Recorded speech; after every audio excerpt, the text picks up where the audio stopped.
May 4th, 2026 regular meeting of the Union County Board of Commissioners to order. We will begin with the invocation. So if you're so inclined, please join me in prayer. Dear Heavenly Father, Lord, we just want to thank you, Lord, for all the blessings. Lord, all the blessings on our county. Lord, all of your blessings on our state and everything that you have blessed us with here in the United States as well, our country. Lord, as we progress through our agenda tonight, as we do the business of the county, Lord, we ask that your will would be done. Lord, we ask for your guidance, your wisdom in making these decisions. And Lord, we want to give you all the thanks and the glory and the honor, for it is in Jesus' name we do pray. Amen. Amen. Please join me for the Pledge of Allegiance.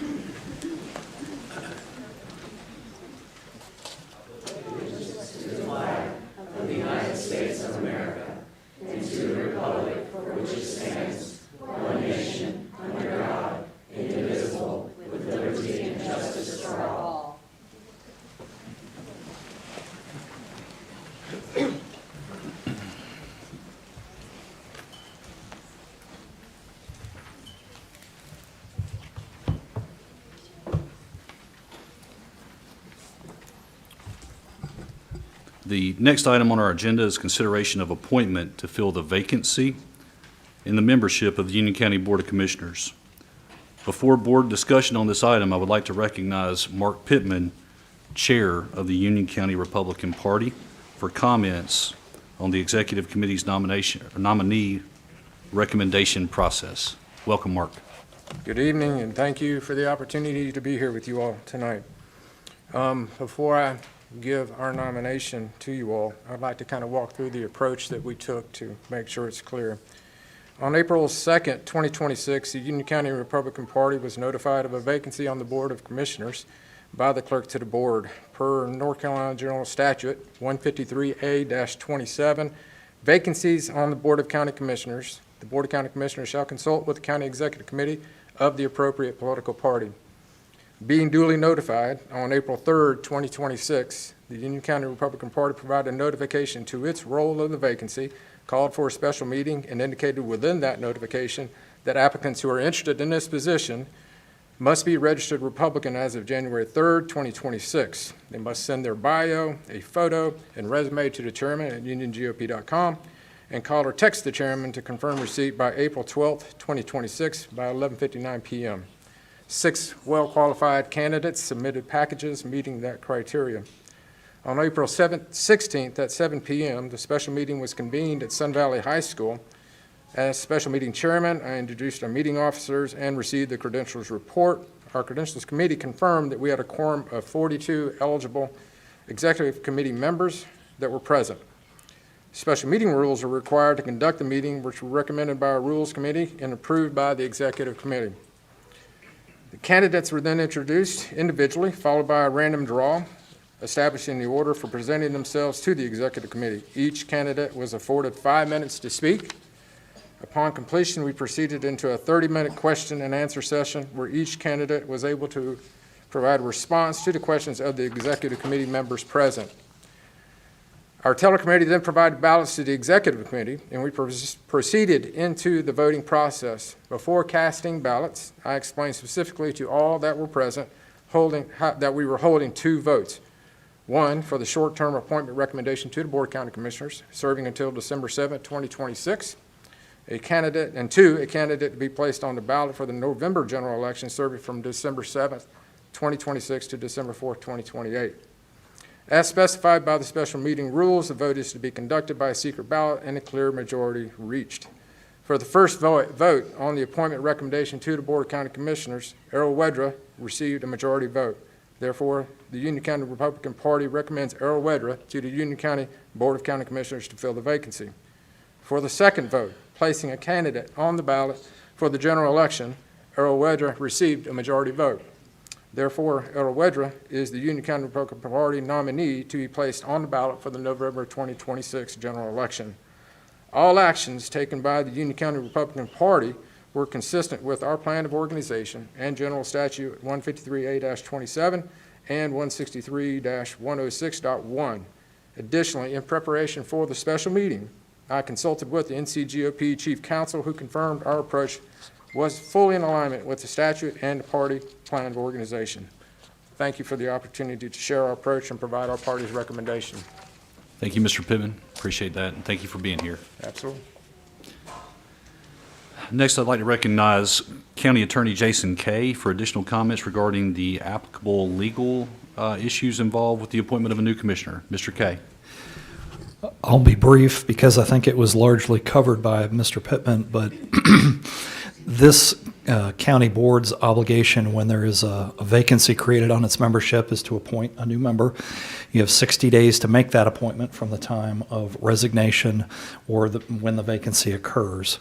It is 153A-27 that governs. There is an obligation to consult with the local party of the person whose vacancy is being filled. That having been completed, Mr. Errol Wedra was recommended to this board. However, from a legal standpoint, you are not compelled to appoint the person who was recommended. You are not compelled to vote on the person who was recommended. However, obviously, we're taking that into due consideration this evening. Once that appointment is made, the person who serves as the appointed new member will serve until the first meeting in December of this year because of when that vacancy occurred. And then the rest of that term will be decided by the general election coming up in November of 2026. That is all I have to say. I turn it back over to you, Mr. Chair, to conduct the appointment process. Thank you, Mr. Kay. So with that, Board, we are at item 26-257. That is consideration of appointment to fill the vacancy. And I will now accept nominations for filling the vacancy. Chairman Helms, I'd like to make a motion that we appoint Errol Wedra as our new county commissioner. Thank you, Madam Vice Chair. So we have a motion. Any discussion on the motion? So I will just say this. First of all, Mr. Pittman, once again, thank you very much. I appreciate you being here, and thank you to the Union County Republican Party. I understand that the process was a little different this time, and unfortunately, this board has been through this a couple of times already. But I want to say thank you for the professionalism and also the promptness that the party conducted the nomination process. And I'll say this too, that I'm going to be in favor of the motion tonight, and I've known Errol Wedra now for a few years, and it's my belief that Errol Wedra is a man of high character that values what makes Union County special. He's demonstrated a commitment to public service, thoughtful decision-making, and also a willingness to learn. At a time when our county is facing significant challenges and pressures from growth and budget priorities, I think it's critical that we have a commissioner on this board who values long-term planning over short-term fixes. And I believe that Errol Wedra can approach these challenges with common sense, accountability, and also a focus on what's best for the community. The appointment tonight is also about trust, and it's not only the trust of this board, but the trust of the county. It's a trust that decisions will be made carefully, transparently, and also with integrity. And I believe that Errol Wedra is the right choice to uphold that standard.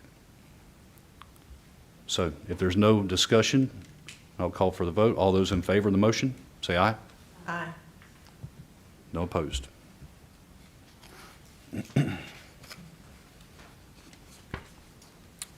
So congratulations, Mr. Wedra.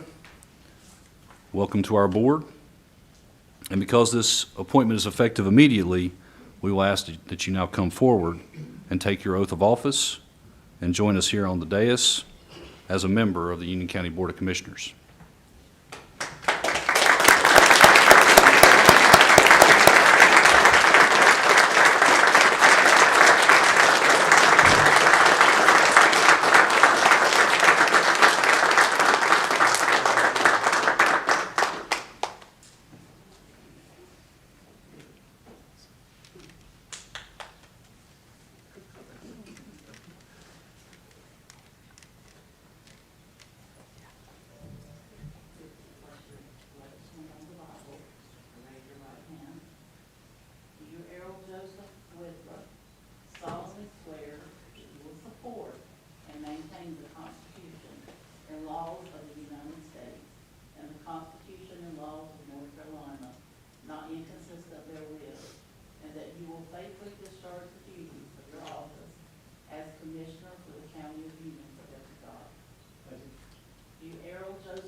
state of North Carolina, and to the constitutional powers and authorities which are or may be established for the government thereof, and that you will endeavor to support, maintain, and defend the Constitution of said state, not inconsistent with the Constitution of the United States, to the best of your knowledge and ability, so help you God.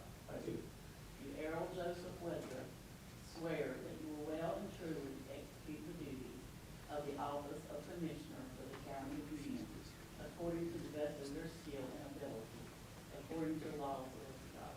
I do. Congratulations.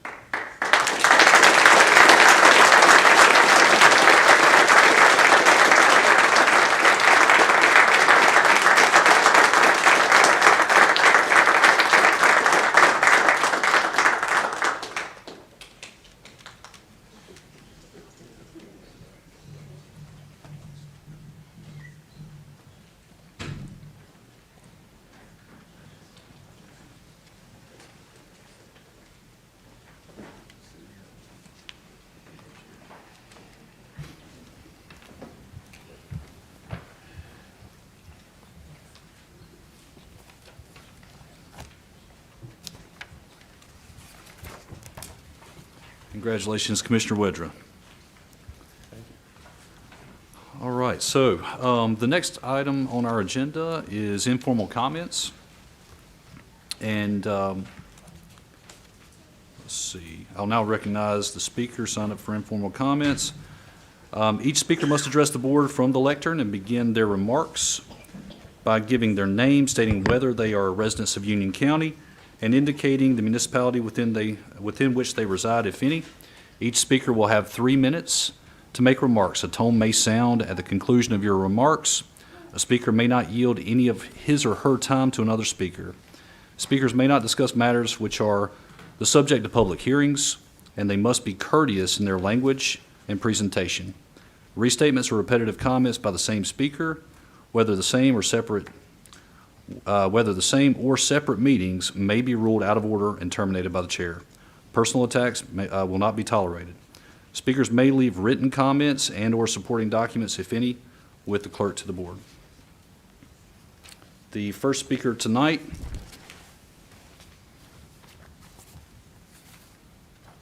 is Michael Evola.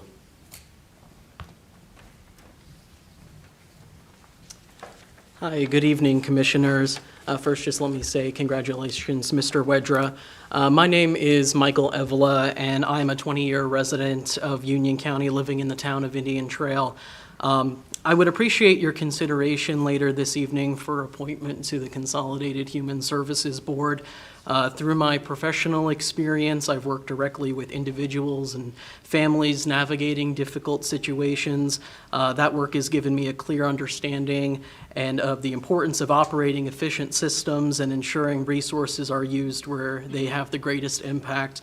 I currently serve as the Community Engagement Manager for the Community Shelter of Union County. Previously, I was with the Union County Department of Social Services. I worked as a Medicaid eligibility specialist, helping families access critical health care coverage while ensuring compliance with policy, program integrity, and responsible stewardship of taxpayer dollars. At the state level, I currently serve as chair of both the North Carolina Statewide Independent Living Council and the North Carolina Council for the Deaf and Hard of Hearing. In these roles, I oversee budgeting, policy direction, and with a focus on good governance and community impact. My work across Union County through nonprofits, local government, and community partnerships have reinforced my commitment to collaboration and to making the most of our existing resources to strengthen our community. I'm someone who lives with a disability. 13 years ago, I had a brain tumor that took away my hearing completely on my right side here, so I'm half deaf. But I bring a perspective that emphasizes accessibility alongside effectiveness, ensuring services empower individuals towards independence and self-sufficiency. I respect the responsibility you carry to keep our county government efficient, accountable, and results-driven.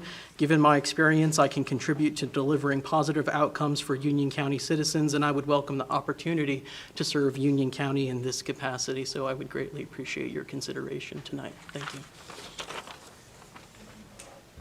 Thank you. So our next speaker is Mr. Mark Russell.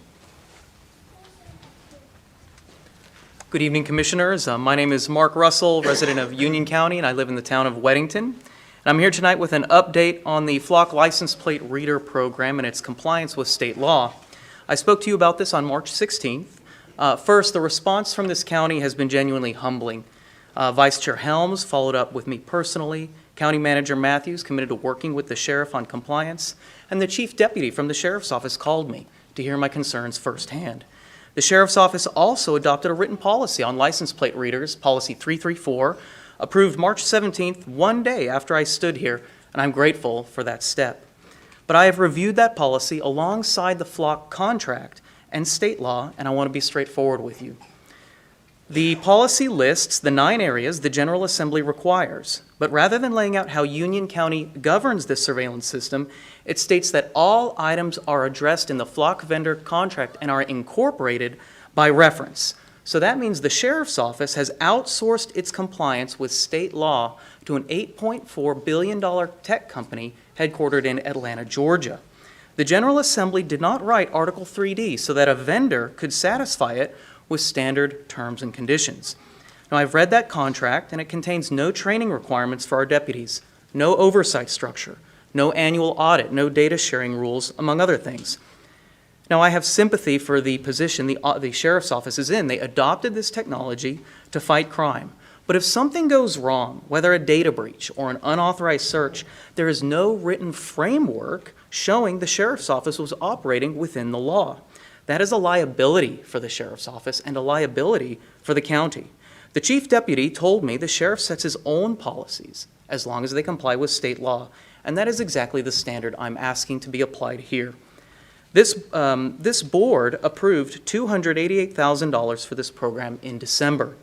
Before the next appropriation, I think it is fair to ask whether the program has met the requirements the General Assembly established, and that is a stewardship question. I would like to provide the clerk with a comparison document showing each of the 9 areas alongside what the policy and contract actually say. And so my ask here remains the same: a substantive policy with Union County specific provisions, an annual effectiveness audit as the state requires before any future funding, and any future ALPR items placed on the business agenda. Good governance protects everyone, protects the public, protects the deputies, and protects the good name of Union County. Thank you very much. Thank you, Mr. Russell. Yeah, I was going to say, please leave that with staff. Thank you. Thank you, sir. Our last speaker tonight is Jen Sanders.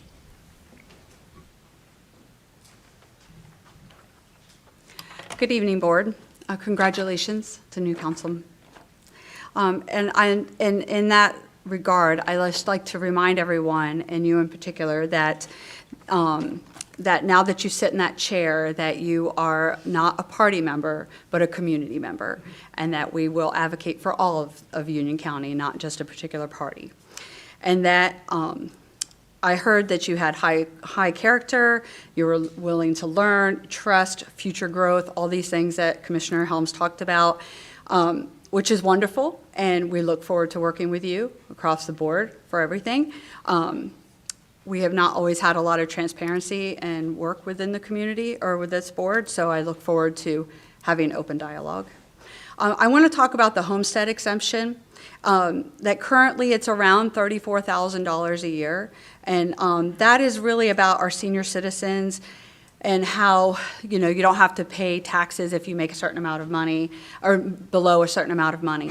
The issue, though, is most of our seniors are living on disabilities or Social Security, and they average around $60,000, $70,000 a year, which sounds like a lot of money, but it actually isn't a lot of money, especially when, you know, the medium household is around $140,000 here.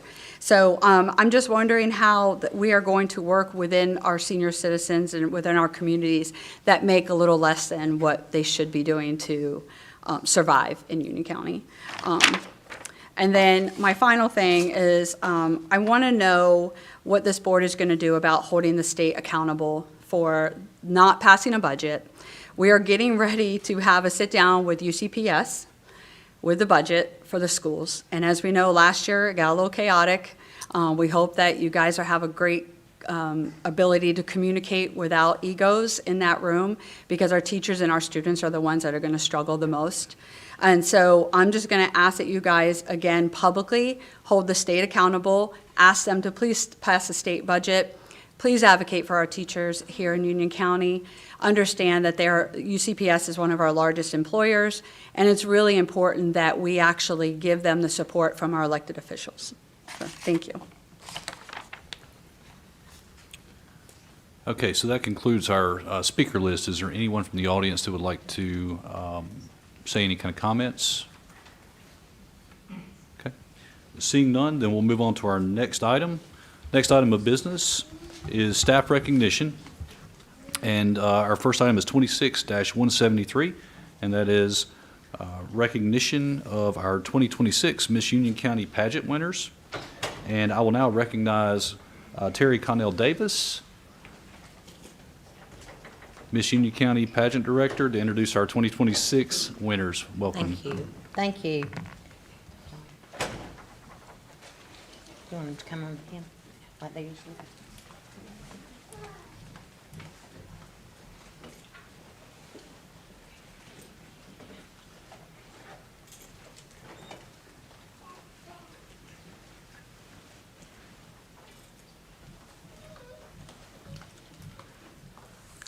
Well, again, my name is Terry Connell Davis, and I'm a proud Mimi, the director of, I'm proud of Mimi too, the director of the Miss Union County pageant, and these girls are your 2026 winners. And I will introduce the little ones, and then the older girls would like to introduce themselves. Azalea Lockhart is our baby miss. There she comes. Come on up. You go right through there. And Ryland Sky Sutton, right here, is our toddler miss. And then Rosabelle is our petite miss. This is her second time on our court. Riley Polk is our little miss. Raise your hand, girls, so I call your name. And this is her second time on our court. And Haven Grace Sutton is our young miss.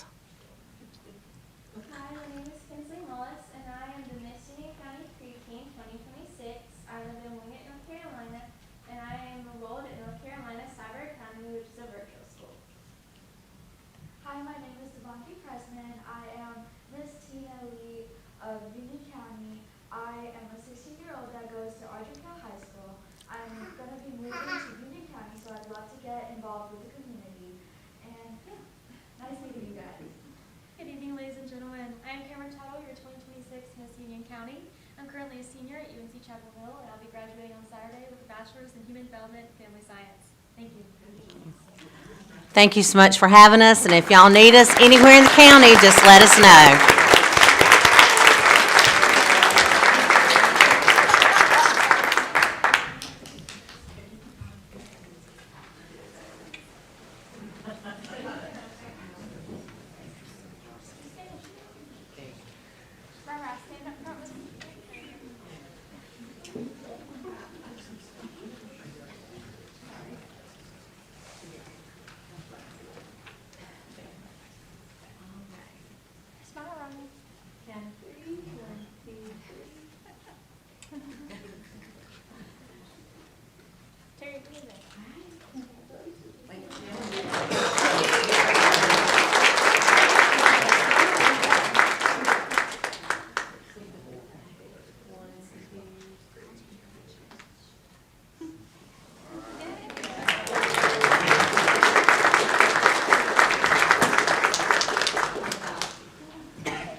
Thank you all. Very good job.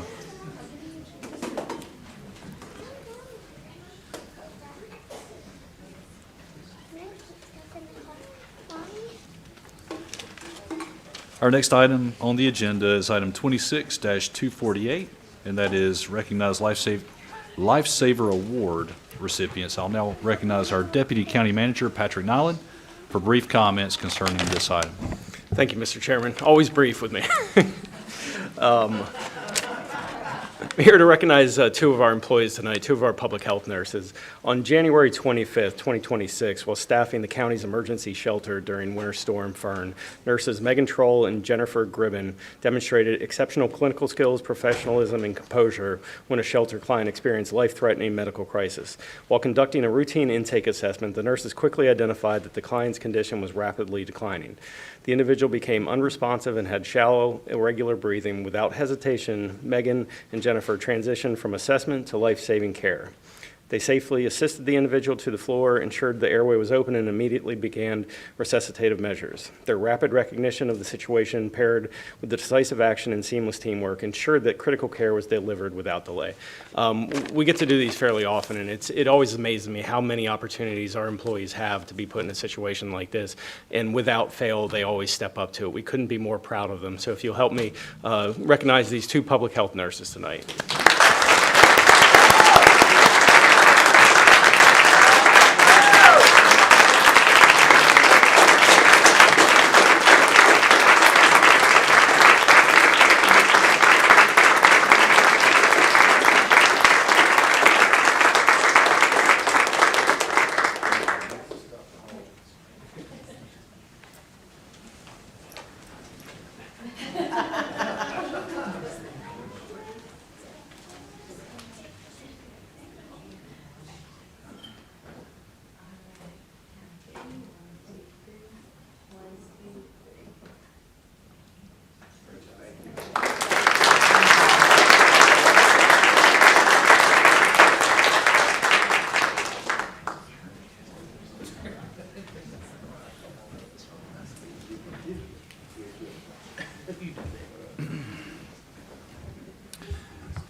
Next on our agenda is item 26-249, and that is recognize Public Communications Team for earning numerous state awards. I'll now recognize Assistant County Manager Clayton Boynier for brief comments concerning this item. Thank you, Mr. Chair. Brief. I might take a little bit longer. Tonight it's my pleasure to recognize a team that does so much for the county. It is truly difficult to quantify. From social media to board meetings to press releases to websites, our branding, media relations, public records requests, ribbon cuttings, groundbreakings, and the list goes on and on. And over the past few years, our public communications team has won numerous statewide, national, and international awards, and this year is no exception. This team won 4 Excellence in Public Communication Awards at the annual awards program through the North Carolina City and County Communicators. First place in branding and logo for the Union County Economic Development logo. Second place in the multi-platform campaign Foster the Future, the Foster Parent Recruitment Campaign in partnership with Social Services. Third place in special programming, Women in Leadership, honoring our county commissioners for Women's History Month.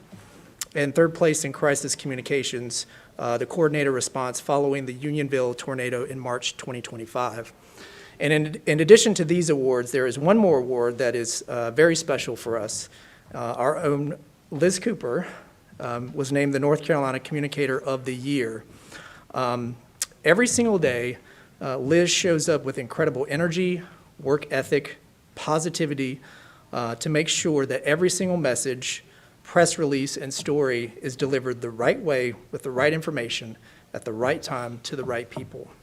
And we just learned tonight that she got her credentialed public information officer recognition tonight. So these awards are absolutely well-deserved, and I would ask the whole team to come up right now and be recognized.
everybody in?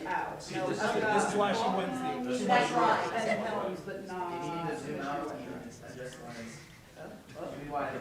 There we go. There you go. Sorry, amateur photographer. There you go. Okay. Rest is on.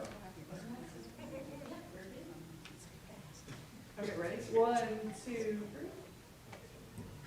And 1, 2.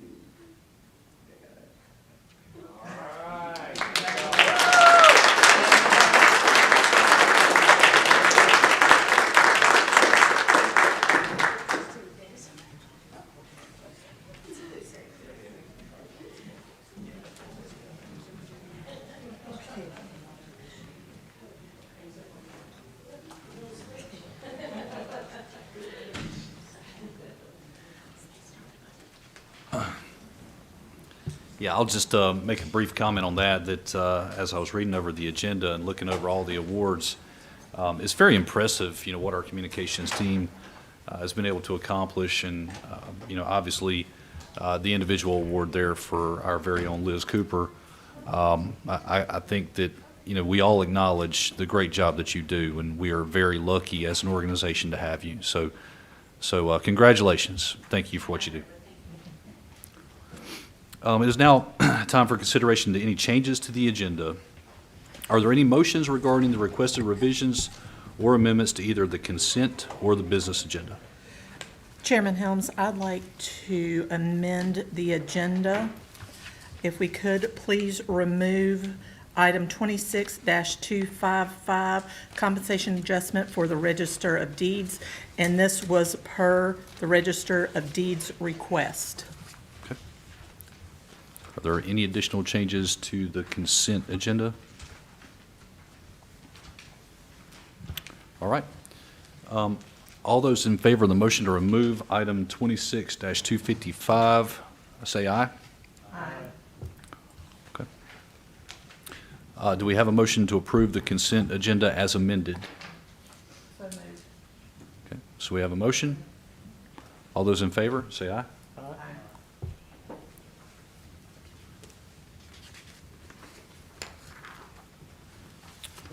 All right, so we are now at the business portion of our agenda. The first item of business is item 26-252, rezoning petition RZ-2026-004, McAllister. I will now recognize Lee Jensen, Planning Director, for brief comments concerning this item. And Lee, I halfway expect to see you wearing a crown, buddy. But, totally kidding. Welcome, Lee. Oh, I appreciate that. I will try to be brief as well. This is the McAllister rezoning. You had a public hearing on this item at your last meeting. Just to refresh your memory real quickly, this is on 601 South, just a few miles outside of Monroe. The request is to rezone from highway corridor with conditions to a light industrial district. As you'll remember, the property was rezoned back in 2016. Had a few restrictions on it that were in the form of conditions. It didn't allow off-premise signs, campgrounds or RV parks, flea markets, or Type 3 mini storage. This is located on the west side of Pageland Highway, just south of Claude Austin Road. This is a straight rezoning, so there are no conditions. All those conditions would go away.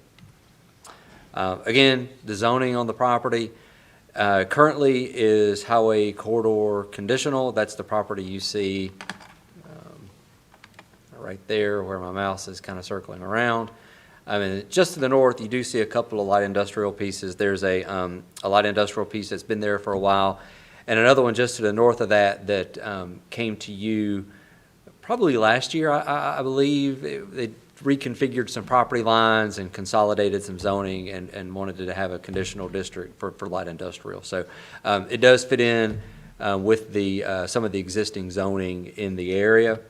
And then the land use plan is part of the 2050 comprehensive, the land use map is part of the comprehensive plan, does designate this area as a employment corridor. So it is consistent with the adopted land use map.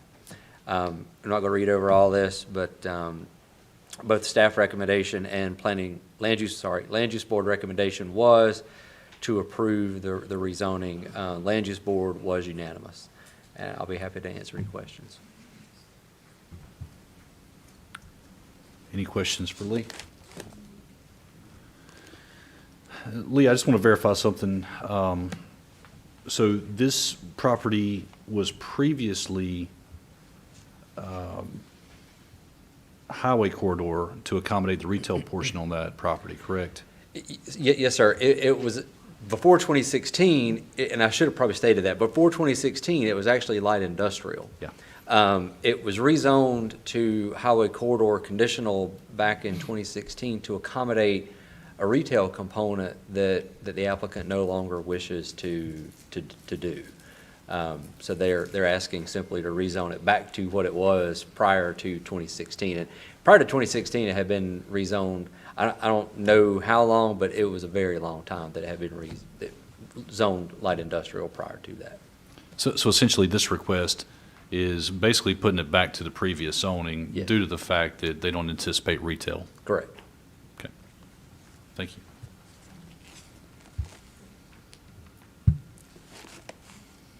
I would like to make the motion if it's appropriate at this time. Yes, sir, Commissioner Balkin. All right. I would like to make the motion, we adopt the ordinance approving revision to the official zoning map of Union County, North Carolina, and adopt a consistency and reasonableness statement for approval. Thank you, Commissioner Balkin. So we have a motion to approve. All those in favor of the motion, say aye. Aye. Thank you, Lee. Next on our agenda is item 26-210, presentation, Union County Water Capital Program Update. I'll now recognize John Shutek, Union County Water Engineering Director, concerning this item. Welcome, John.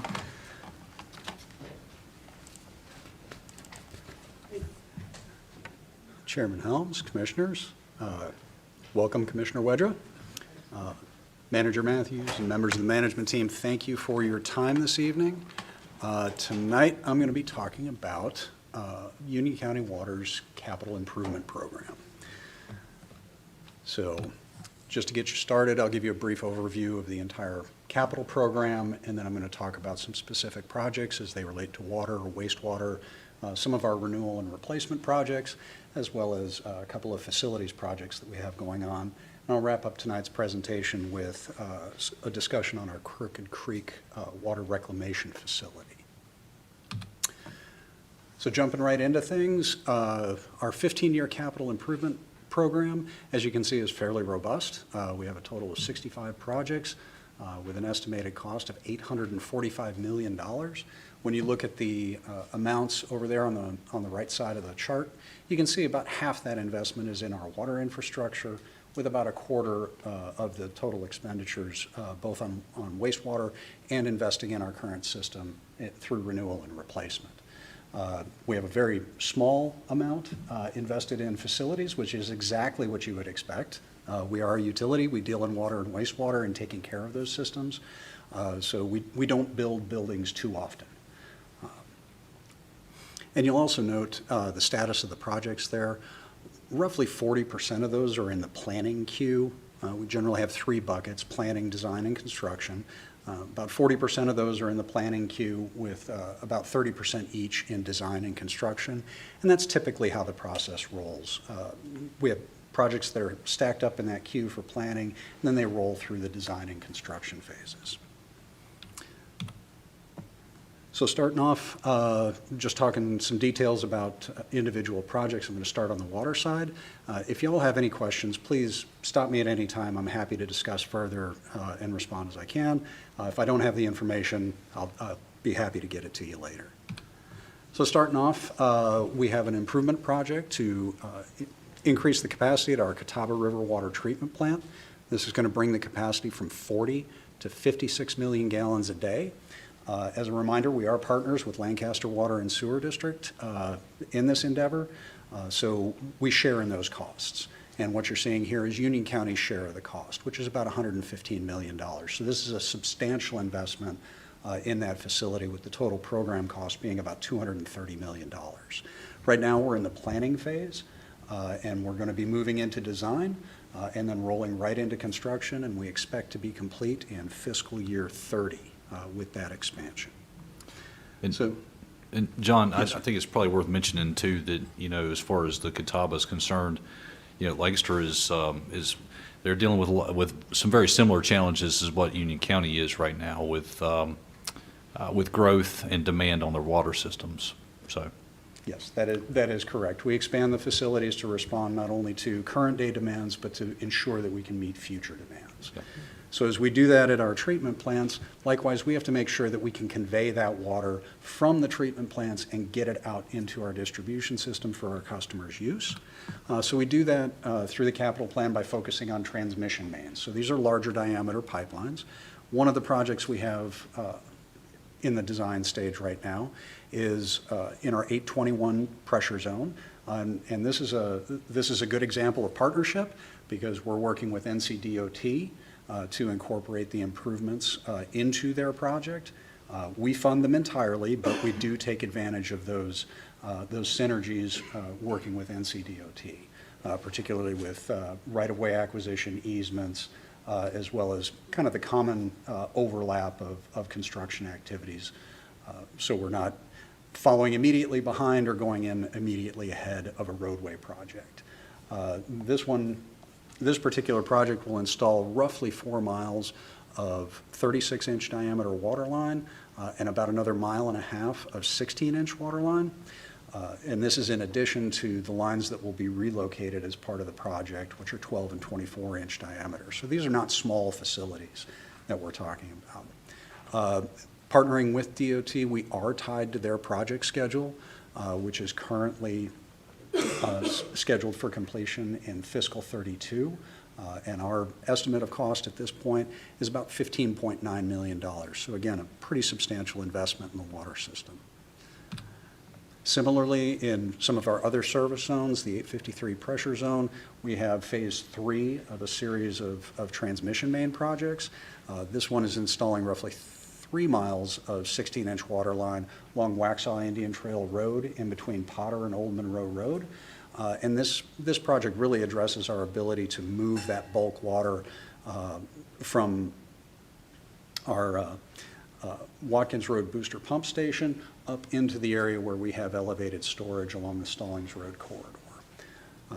And the transmission deficiencies and the hydraulic constraints that we're fixing with this were identified and basically reaffirmed as part of our master planning effort that we just went through.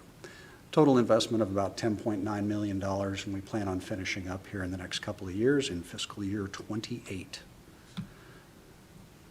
And again, this is phase 4 of the same series of programs. Again, we're partnering with NCDOT to put a 16-inch line, about 5 miles of it, in the Old Monroe Road corridor, partnering with NCDOT as part of their road widening project.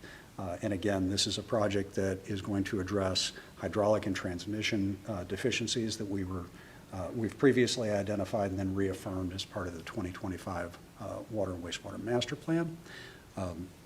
Presently in design with an estimated cost of $13.2 million, again tied to that NCDOT project completion date. So we're looking at fiscal 31 for this to be complete.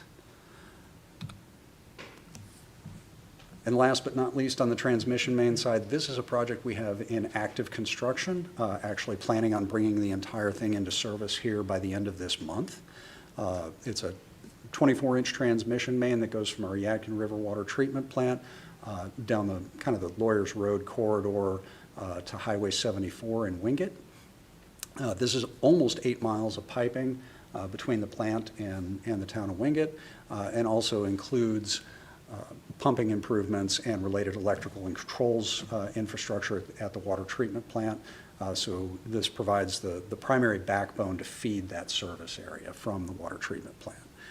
Total project cost of about $37.5 million. The good news on that total price there is that we were recipients of $35 million in ARPA funds from the state. And I'm proud to say that we're going to easily clear that expenditure deadline of December 2026.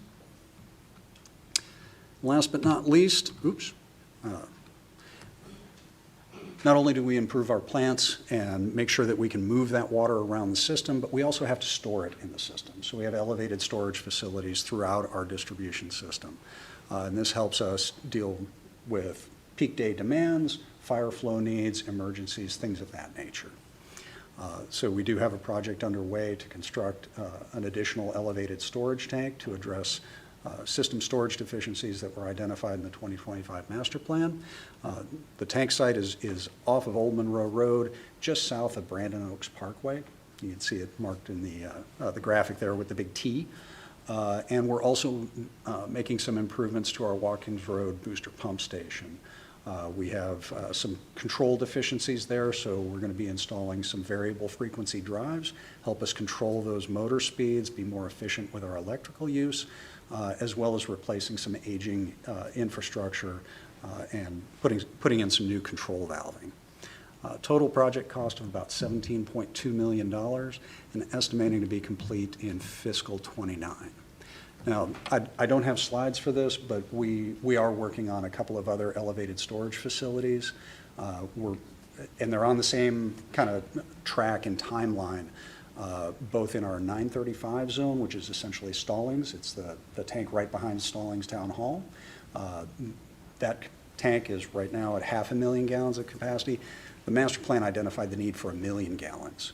So we've been looking at how to best do that within the site that we have. And that's moving forward. Project cost on that's about $5.6 million. And we have a similar effort in the Yadkin Water Treatment Plant service area to build another 1 million gallon storage tank. And that one's about $3.3 million. Did you say that was an addition? Yes, we have currently. Additional Yes, additional. Currently, the Yadkin Water Treatment Plant operates off the Highway 218 tank, and that's its primary control. So when that tank level starts to drop, that's when the pumps kick on at the water treatment plant and push more water out into the system. So in order to make sure that for long-term operation and maintenance needs, redundancy, those types of things that we want to make sure we address, we're building another tank. So not only does it meet the storage requirement, but it also fulfills that redundancy and operational need that we have.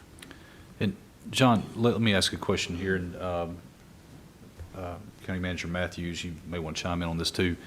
But correct me if I'm wrong, but we looked at these elevated storage tanks not only for capacity issues, but also because of emergency response, right? So they benefit both fire flow and pressure.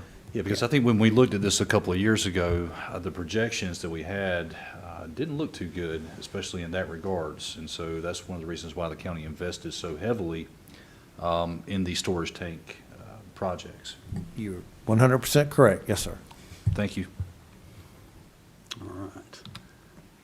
So with that said, I'll move on to our wastewater projects. And I should have said this at the beginning, but this is not a comprehensive listing of all of our projects, so I don't have 65 slides, which I'm sure you're glad to hear. I've got about six in each category, with the exception of the facilities. So I'm trying to follow Patrick and Clayton's example of being brief. So starting off, again, these have kind of the same format, water and wastewater. We start off at the plants. So as you all know, we're working on an expansion to the 12 Mile Creek Water Reclamation Facility. It's under active construction. This is planned to be complete late next summer, so in fiscal year '28. Total project cost of about $56.4 million. Again, some good news here. We were the recipients of about $26 million in state funding for this. So we were able to mitigate some of the impact to, direct impact to our ratepayers. We're also working on our Grassy Branch Water Reclamation Facility. This is an expansion of this facility, bringing it from 50,000 gallons a day up to 120,000 gallons a day. So this is a much smaller facility. It's what we call a package plant. And we were experiencing continual issues not being able to meet our permit requirements, to such an extent that we entered into a consent order with the state in order to complete this upgrade. One important detail to note here is that this doesn't really expand the capacity or the ability for the service area to grow. We're really just addressing the needs of the system as they sit today. And again, this is under active construction. The plant is actually going through startup right now. So we're anticipating being able to close this out here in the next couple of months, which is great because we've got almost $10 million in ARPA funding assigned to this. So we definitely want to make sure that we're hitting that end-of-year expenditure deadline. And last but not least, I told you I was going to talk about the Crooked Creek plant. I'll have a whole segment at the end, but we are doing work out there right now. We have a project under design to address the effluent filter system. And quite honestly, we're doing this ahead of any major improvements out at that plant because the effluent filters simply don't work. They have aged out of their useful life. It's kind of like trying to repair a 70s Pinto. You can do it, but it's really hard, and you're probably looking for parts on eBay. So we've got a project underway just to replace that entire system. It's not an inexpensive endeavor. It's about $4 million, and we anticipate being done with it in about another year, so in fiscal '28. All right, so just like we improve our plants on the water and wastewater side, on the water side, we need to make sure that we get water out to the system. On the wastewater side, we need to make sure that we can get the wastewater to the facilities. So to do that, we focus on interceptor improvements. One of the projects we have underway is the Crooked Creek Interceptor. It's phase 2 of the overall program. And this involves putting in roughly 3 miles of piping in between the Crooked Creek facility, which is located at Highway 74 and essentially Sardis Church Road, going up that Highway 74 corridor all the way up to Chestnut Parkway. So upsizing that interceptor to accommodate both current and future growth. Total project cost of about $20.7 million. Under active construction right now, we've got $16 million in ARPA funding assigned to the project. And so again, we are working diligently to close that project out and hit that expenditure deadline.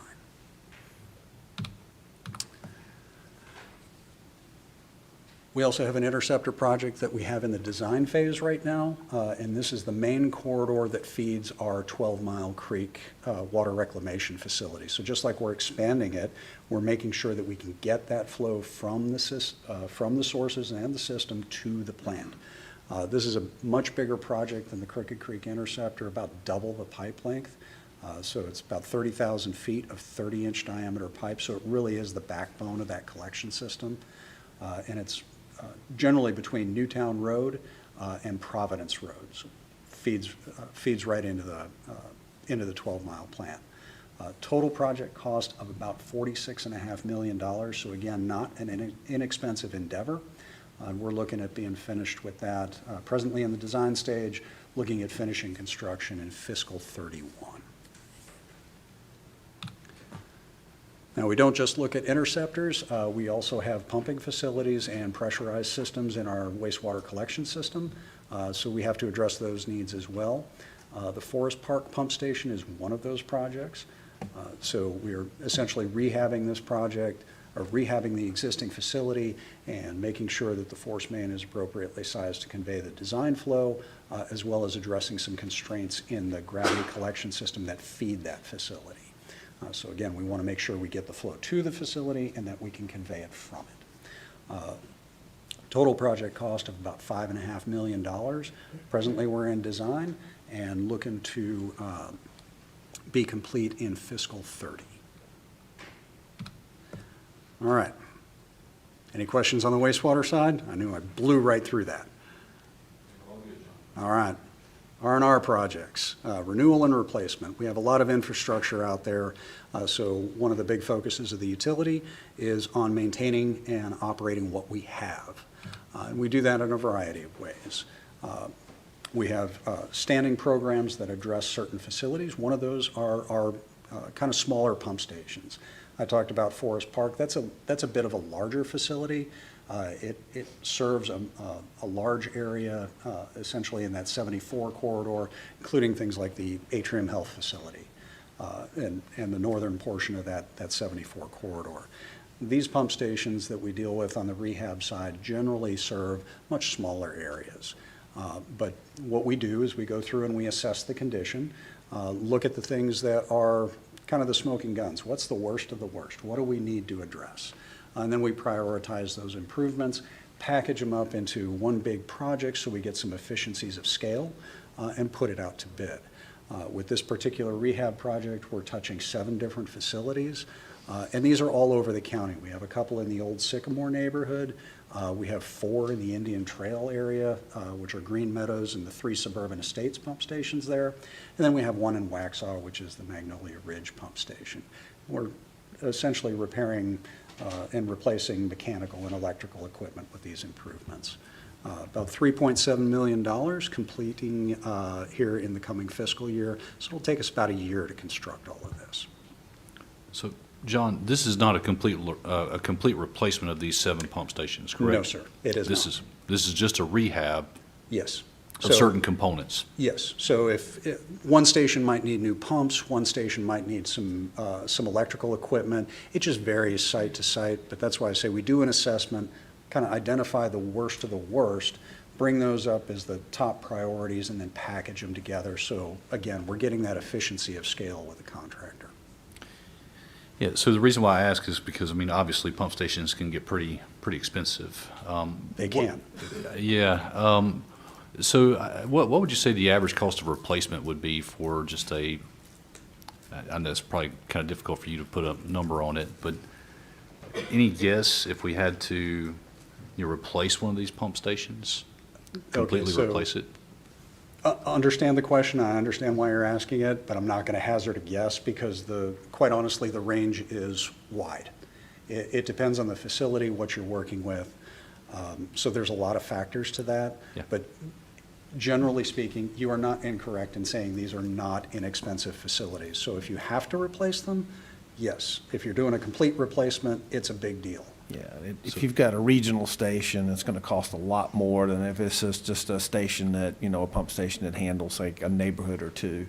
So it really depends on the size and the complexity of it. It could be, a couple of million right up to 10 or 15 million, just kind of, and that's just a rough number. It could be more. It just really depends on the size and the complexity of it. What's the average lifespan of those pump stations? And John will tell you the same thing. It depends on the components. So components each have a lifespan themselves. Electrical will have a much lower lifespan. It might be, a 7 to 10 year. Pumps might last you 20 years. So it really depends on the different component and how old it is. The wet well usually will last quite some time before you have to do any work on that. So again, I think I might have answered that somewhat correctly. You absolutely did, which makes me feel good because when we say these things, that means the manager's listening. So with pump stations, so Manager Matthews is absolutely correct. So first and foremost, you have the structural components. So that's the wet well, the valve vault, the concrete boxes you see in the images here. Those are going to last 50 years. I mean, they're long-term structures. When you're talking about the mechanical equipment, you're generally talking about a 10 to 15-year life cycle. So these are the valves in the valve vault, the pumps in the wet well, things of that nature. And then and then the other category would be, let's say, electrical and control systems. Those tend to have a shorter lifespan just because of the environment that they operate in. They're outside all the time, and the use on them is pretty demanding. So when you're looking at lifespan, you generally break it down into those 3 categories. Very expensive and clear as mud. I got you, John. Thanks, sir. You are welcome. Chairman Helms, to your point, we will have the opportunity to understand what more of a full replacement cost is because our friends out at JARS, they are serviced by a pump station today. And unfortunately, we ran into some mechanical failures, and our operations staff got out there to take a look at it.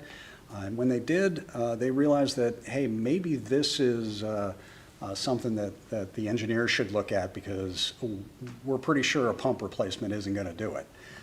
And they were absolutely right. This station needs a lot more love than just some mechanical equipment replacement. So right now, we do have a project underway that's going to essentially replace the entire pump station. At this point, we only have about $300,000 allocated towards it, and we're going to determine what that replacement cost is going to be here in the coming months. So be happy to share that information with you when we get it.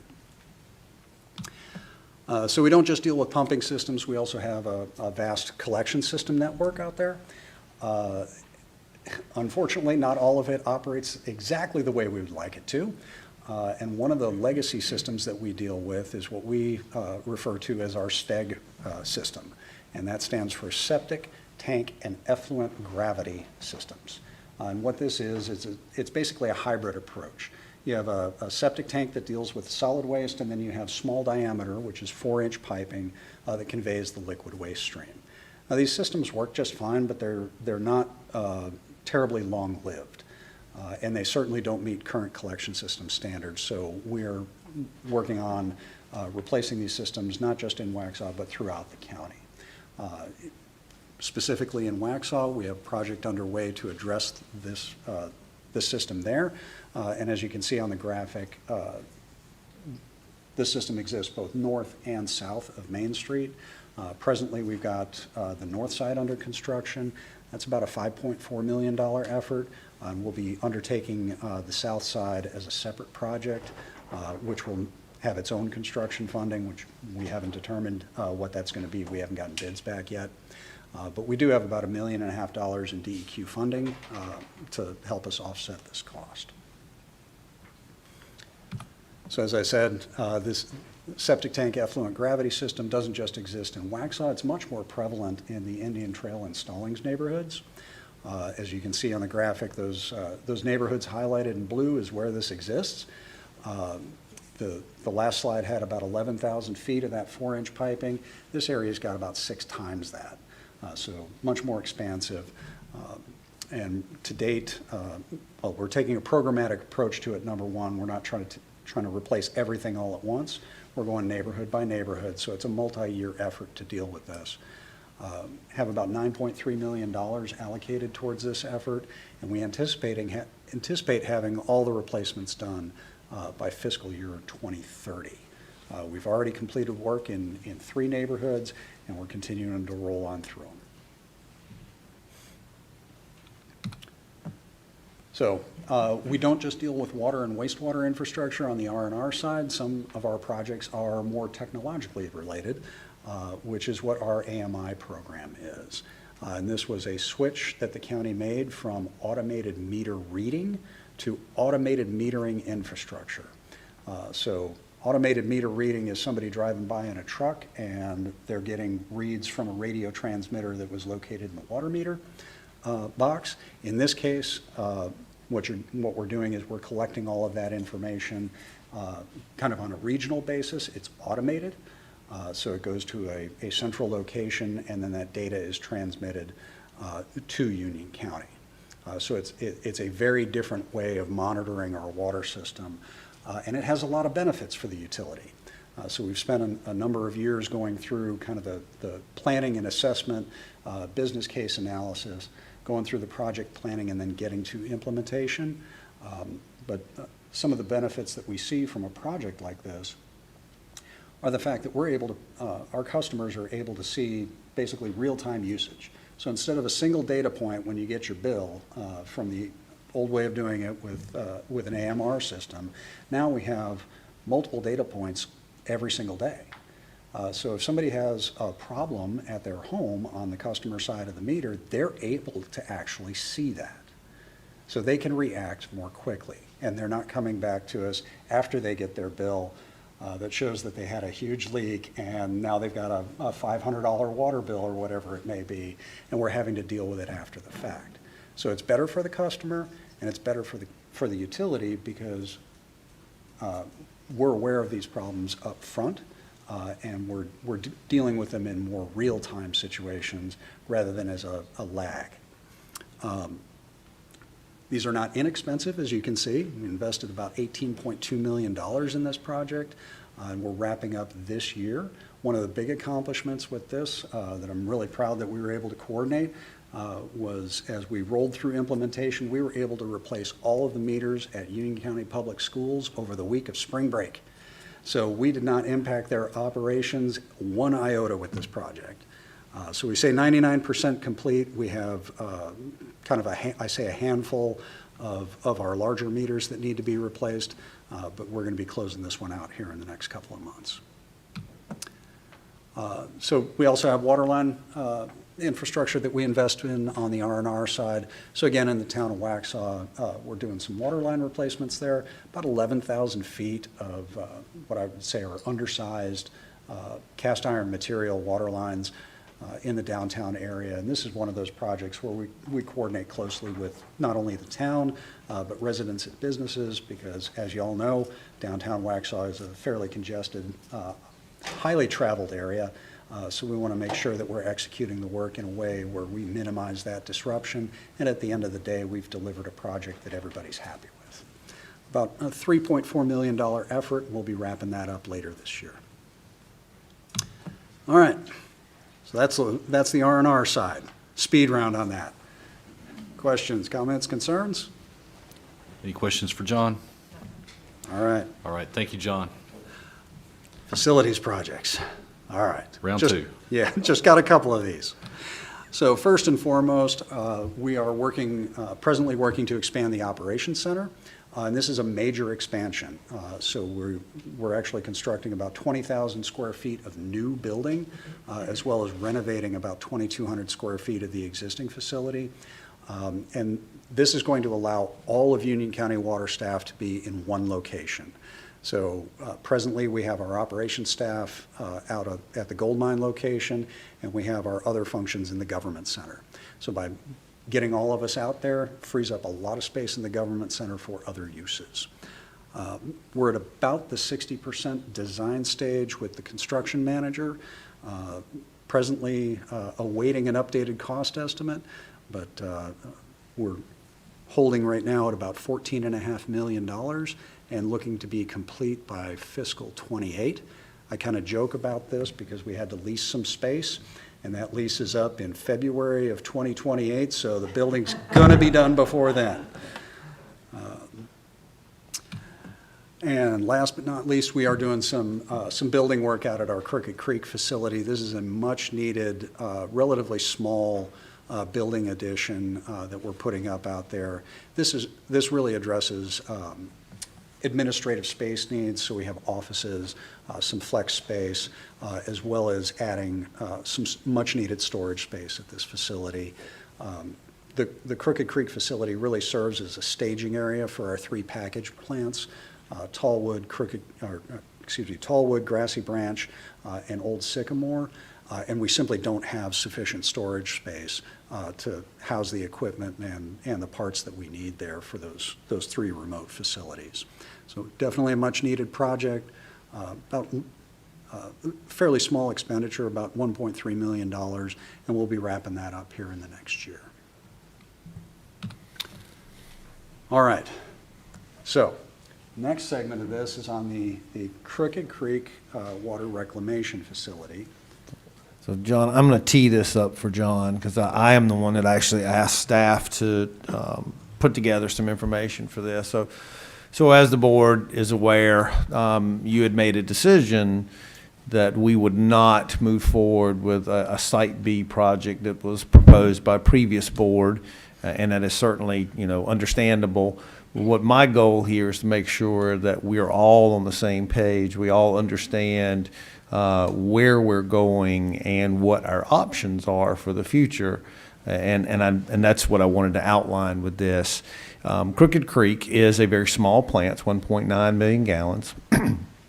It is, if you look at your agenda tonight, there's actually a little component in there that tells you about where we stand.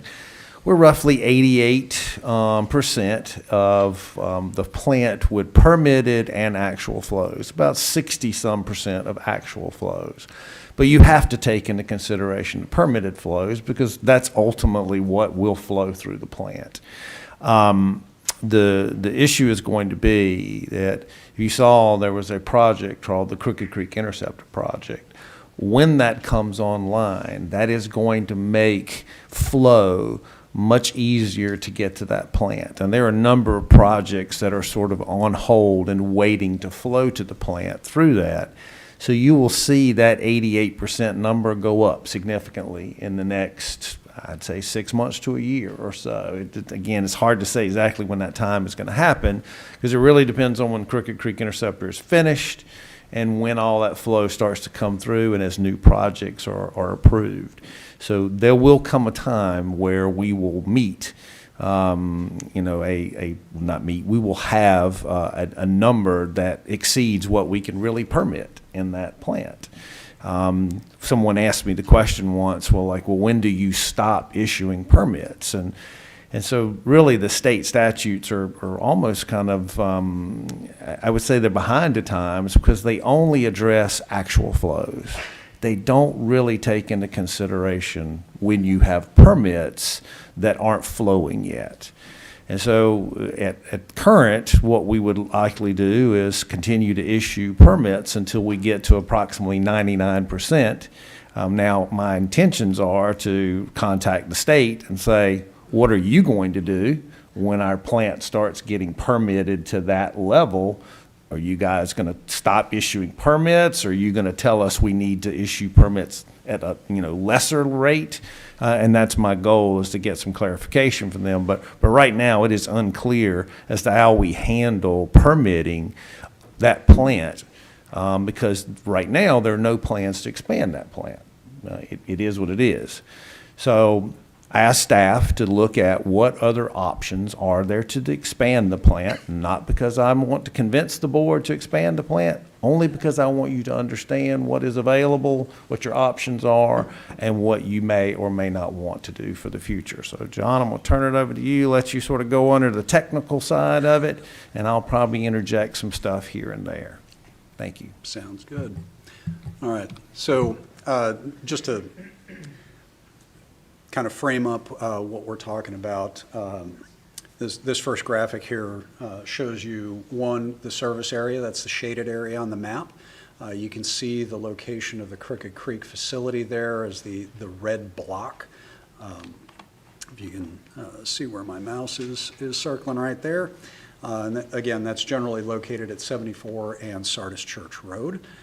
You can see the couple of projects that I've talked about previously, the Crooked Creek Interceptor, which is highlighted in dark green, and then the Forest Park Pump Station and Force Main project.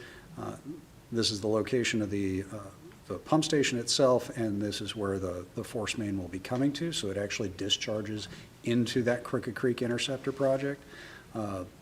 We noted the location of the Atrium Health Facility, that's right here, as well as where the plant discharges today. Because the plant does not discharge where it sits on this branch of the Crooked Creek on the South Fork. It actually pumps the effluent discharge all the way down to the North Fork of the Crooked Creek, right to this location here, which is coincident with our Poplin Road Pump Station facility. So just wanted to give you some context as to where things sit and kind of what the lay of the land is. As Manager Matthews noted, this is really just a summary of where we are today. So these are the flows that staff report to the board on a monthly basis. The numbers you see here are current through the end of March. So again, the facility is permitted to 1.9. When you look at the actual flows to the plant, those are presently at 1.2, or about 64% of the total plant capacity. When you consider our permitted and obligated flows of almost 500,000 gallons, that brings that up to almost 1.7 million gallons, or about 88% of the total plant capacity. And as Manager Matthews noted, these aren't in isolation. Things keep happening, so we do have projects that are in the kind of in the pipeline to come to fruition. When you look at what's stacked up in the review queue, you've got about another 450,000 gallons.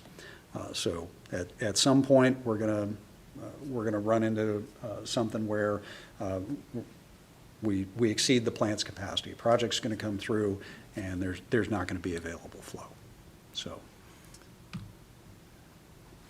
now, a little history about the Crooked Creek facility. It was first put into operation back in 1991.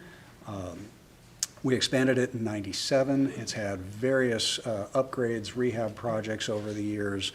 2004, 2019, 2020, and 2022, in addition to the present work that we're doing on the filter system and the building improvements that are ongoing right now.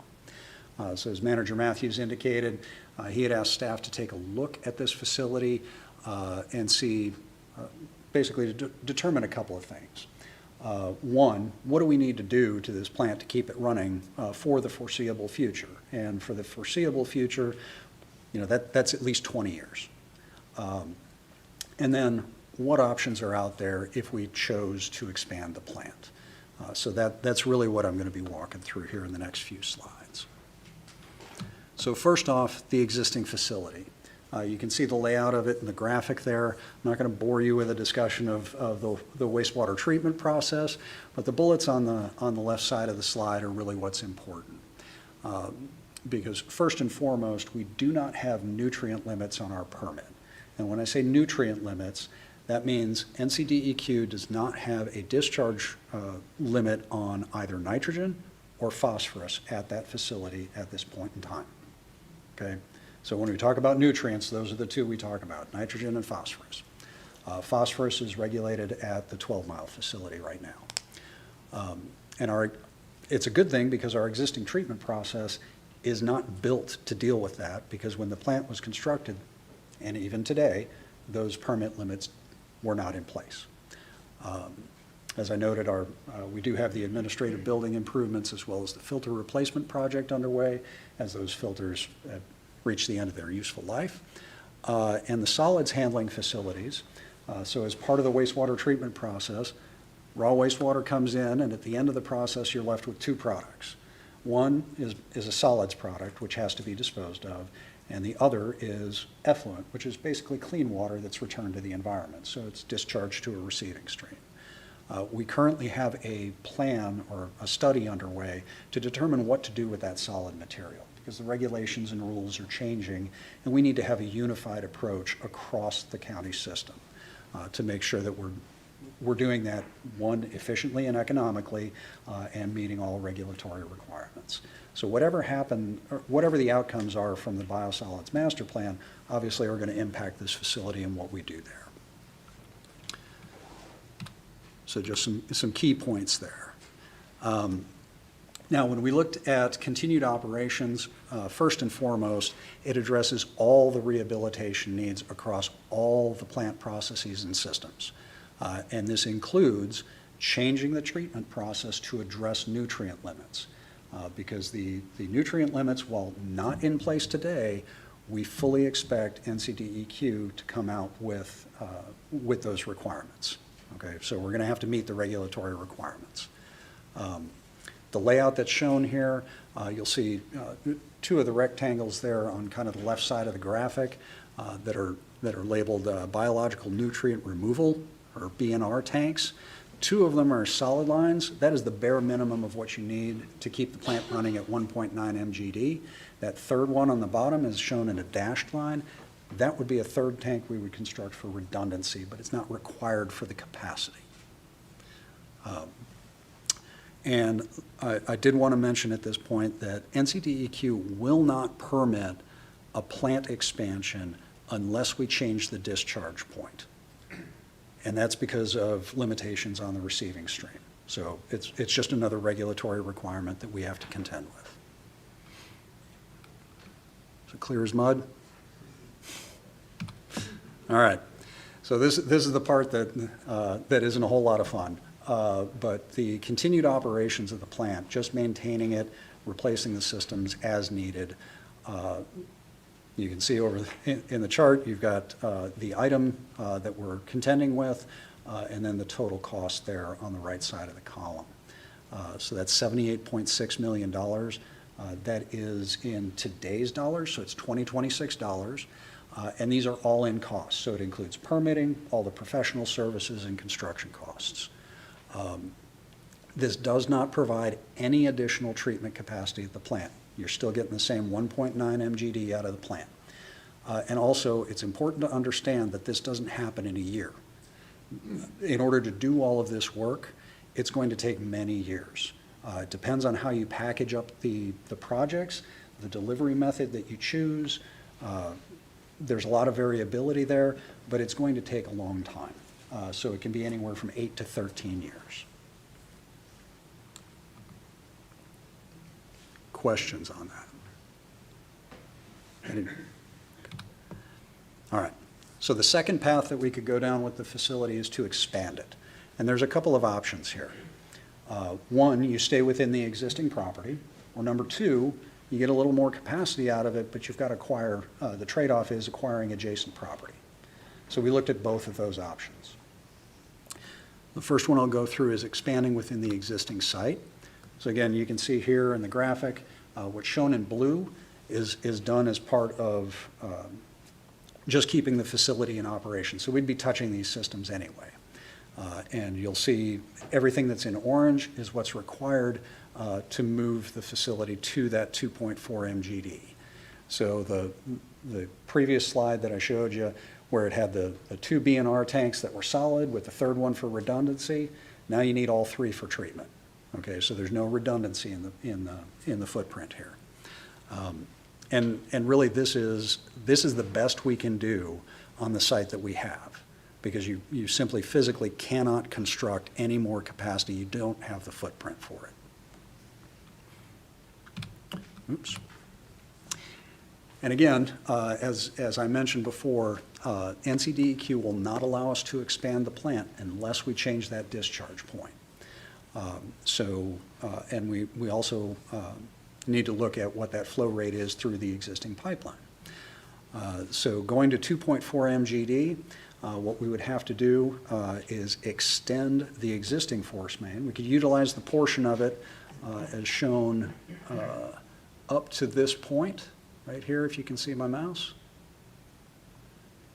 This 20-inch line could remain in service, but we have to construct a 30-inch extension all the way to the new discharge location. And this discharge location is what we had originally pursued as part of the Site B effort. So we don't know if that's still valid today, but we would have to go back to NCDEQ. That Yes. location at Crooked Creek, and I see Fairview there, was that years ago referred to as Site A? The discharge location? Yeah, because I remember one of the options, if we were to continue with Site B, we would have to pump it up to Site A. Yeah. And I just remember it being near Fairview. That is correct. In order to discharge, you'd have to discharge at that point. When we approached DEQ, they would not agree to a discharge any closer. So yes, ma'am, that is closer or at the Site A. Site A. Yes, ma'am. Which was approved by DEQ for permits when Site B was not. They gave us I don't know how you put it, they didn't give us a permit, they gave us essentially a discharge, saying that yes, it could be discharged that. What John is saying is that we'd still have to go back and confirm that, but yes, ma'am, it was approved at that time for a discharge. So if memory serves me correctly, this was long before Brian and I were on the board, but if my memory is correct, that community between Unionville and Fairview was very against Site A. They were against a wastewater treatment plant being built on Site A. Yes, ma'am. That is correct. Okay. Yes, ma'am. All right. So, again, and all of the options for expansion, we assume that discharge location that's shown, we had to assume something. We need to know what we're building. So we did make that assumption, but again, we would need to confirm that with NCDEQ if this were the direction that we were to move. So when you look at all of this, to expand that plant and get that additional 500,000 gallons of treatment, all in cost in today's dollars is about $174.6 million. And again, those are all in costs, so permitting, professional services, and construction. What this equates to is about $349 a gallon for that capacity, which is pretty expensive. I did note the 12-mile expansion that we have underway right now is about $38 a gallon, so it is significantly more expensive.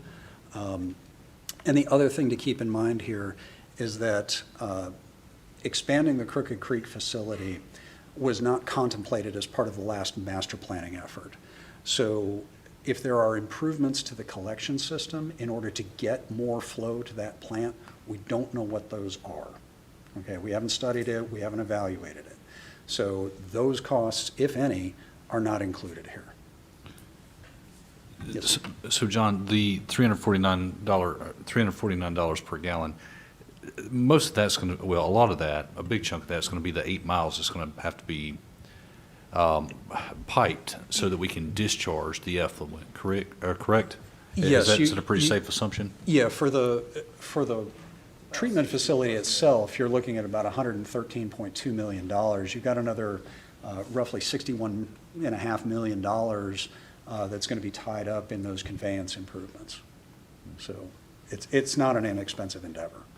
Really puts the, And I've got a table at the end that shows all the costs, so we can talk more about that in a minute. okay. All right. So next option is if we considered purchasing the adjacent property. So this gets you out of the footprint constraint that we have today, allows you kind of a larger expansion increment, and this could be done in phases.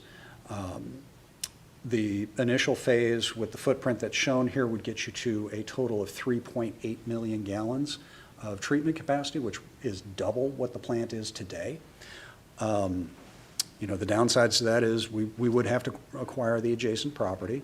The three properties that are highlighted in orange there that you can see, the one on the far right today is a storage or laydown area, and then the one on the far left is occupied by a construction company, and the one in the middle is a specialty vehicle business that deals with medical transport and accessibility. So they outfit vehicles for that. All the property is zoned HC, so it's highway corridor, which means it's kind of the spectrum of kind of commercial and light industrial uses, similar to the rezoning request you heard earlier. One thing I will note here is that the footprint for the treatment expansion here does assume that we would ultimately go to 6 million gallons a day. So depending on whatever decision is made, obviously we would be right-sizing things for the direction provided. And again, assuming that discharge location that NCDEQ had previously indicated would be acceptable, that's the discharge point that we're looking at here as well. In this particular case, we would not be able to utilize the existing 20-inch pipeline. It's simply not capable of conveying that volume of flow. So we would need to construct an entirely new force main from the existing Cricket Creek plant all the way to the new discharge location. So that increases the total length of that force main to 11.4 miles as opposed to the 8.5 that it was previously. Just again, would have to confirm that discharge location with NCDEQ. Now, if you look at what the footprint would be like going to a 6 million gallon a day facility, really what you're doing is you're just mirroring that initial footprint that was shown for the 3.8 MGD, to put it as simply as I possibly can. It does encroach on one of the other properties there. However, again, we would be looking at right-sizing this and making sure that if this were the direction to move forward with, we would only be acquiring the property that we actually need. And again, looking at the routing of the effluent force main, in this case, we would also, again, assuming that same discharge location, we would be constructing a 30-inch pipeline from the plant all the way to the discharge location, in addition to utilizing the 20-inch line and constructing a 30-inch extension of that line. So you're doing the thing you needed to do for the 2.4 MGD expansion and the thing you needed to do for the 3.8 million gallon expansion. So this results in almost 20 miles of pipeline that you need to put into the ground. Oops. And again, not the most fun slide I've ever had to put together, but Going to 3.8 million gallons a day, all-in cost is $265.3 million. If you were to construct a 6 million gallon expansion all at once, that would be $403.5 million. This does not mean that if you built the 3.8 million gallon expansion at 265.3, it would be another 403.5. These are all-in costs, considering that you would build that all at once. So it's not stepped. Does that make sense? Okay. So when you look at this, you are driving down that per gallon cost. So if you expand to the 3.8, you're looking at $140 a gallon. If you expand to 6 MGD, that's your most efficient increment in this case, that gets you to $98 a gallon. And again, just to reiterate, any improvements to the collection and conveyance system that may be required to make use of that additional capacity, they're not known and they're not included in the cost. So we would have to assess what that is and then determine those costs. And again, just as a reminder, 12 Mile Creek facility, that expansion was $38 a gallon. So I told you I had a table at the end. So I summarized everything here for you to take a look at. You can see the dollars per gallon. And what we also did was we took a look at the Charlotte Water Project, where they're expanding their Stowe facility, and that's a significant increment, right? They're expanding their plant capacity by 15 million gallons. It's a very expensive project. It's $625 million, but it results in a cost per gallon that's about $42. When you look at the 12 Mile Creek expansion, not just the 7.5 to 9, but going back to where we built a lot of the infrastructure in the 6 to 7.5 MGD expansion, our total cost there is about $39 a gallon. So that tells me that what Charlotte's doing and what Union County's done for those specific sites are comparable on a per gallon basis. Getting back to the effluent force main, because there is a significant cost in that pipeline, when you strip those costs out, if you were to go to 2.4 MGD and compare that on a per gallon basis, that would drop from 349 to 226. And when you're looking at the 3.8 million gallon expansion, that drops down from 140 to 91. Expanding to 6, it would go from 98 to 61. So even at the most economical increment of expanding to 6 MGD, it's still 50% more than what we're seeing as far as the market conditions that the Stowe plant's being constructed under and the 12 Mile expansions were constructed under. So my goal here was not to influence you guys to approve and do anything with this wastewater treatment plant. It's merely to arm you with information when people are challenging you about what your plans are with Crooked Creek, because honestly, there is no good answer for that. If you built something at Site B, as I think we remember, that was almost $500 million. If you did that, you can see that if you expanded Crooked Creek to 6 million gallons, that's 400 plus million. Anything less than that is anywhere from 100 million right up to 400 million. There is no good answer or no good solution. And so ultimately, the answer from this board may be that we're done, that plant is as large as it'll ever get. There's no more capacity that we're going to flow to it, and that is certainly fine.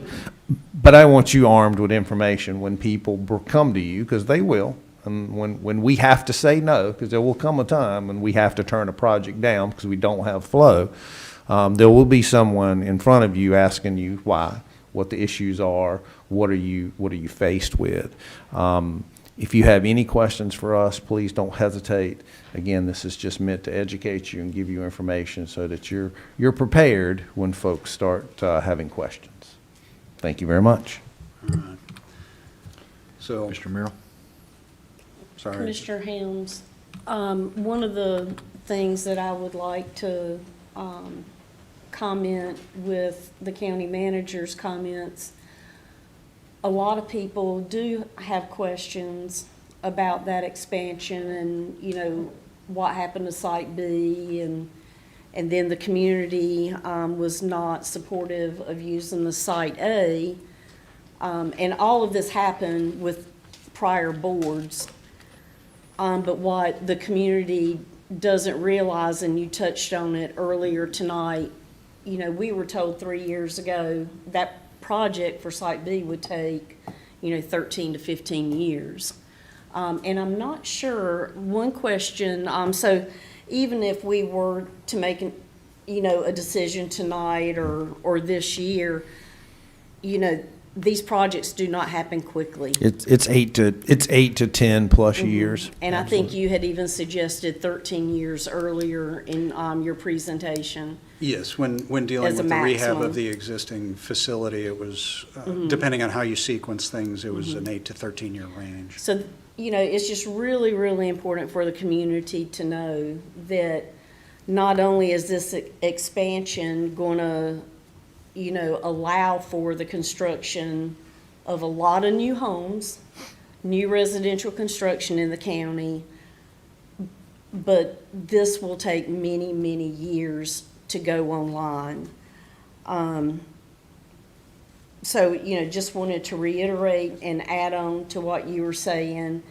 And I just want to confirm, so the options that you showed us tonight for Crooked Creek, the discharge would be, for both options, Site A, Is that general location? that general location. Yes, ma'am. We still would have to go to NCDOQ, DEQ, and get an official approval. But right now, it would be in that general location. Okay.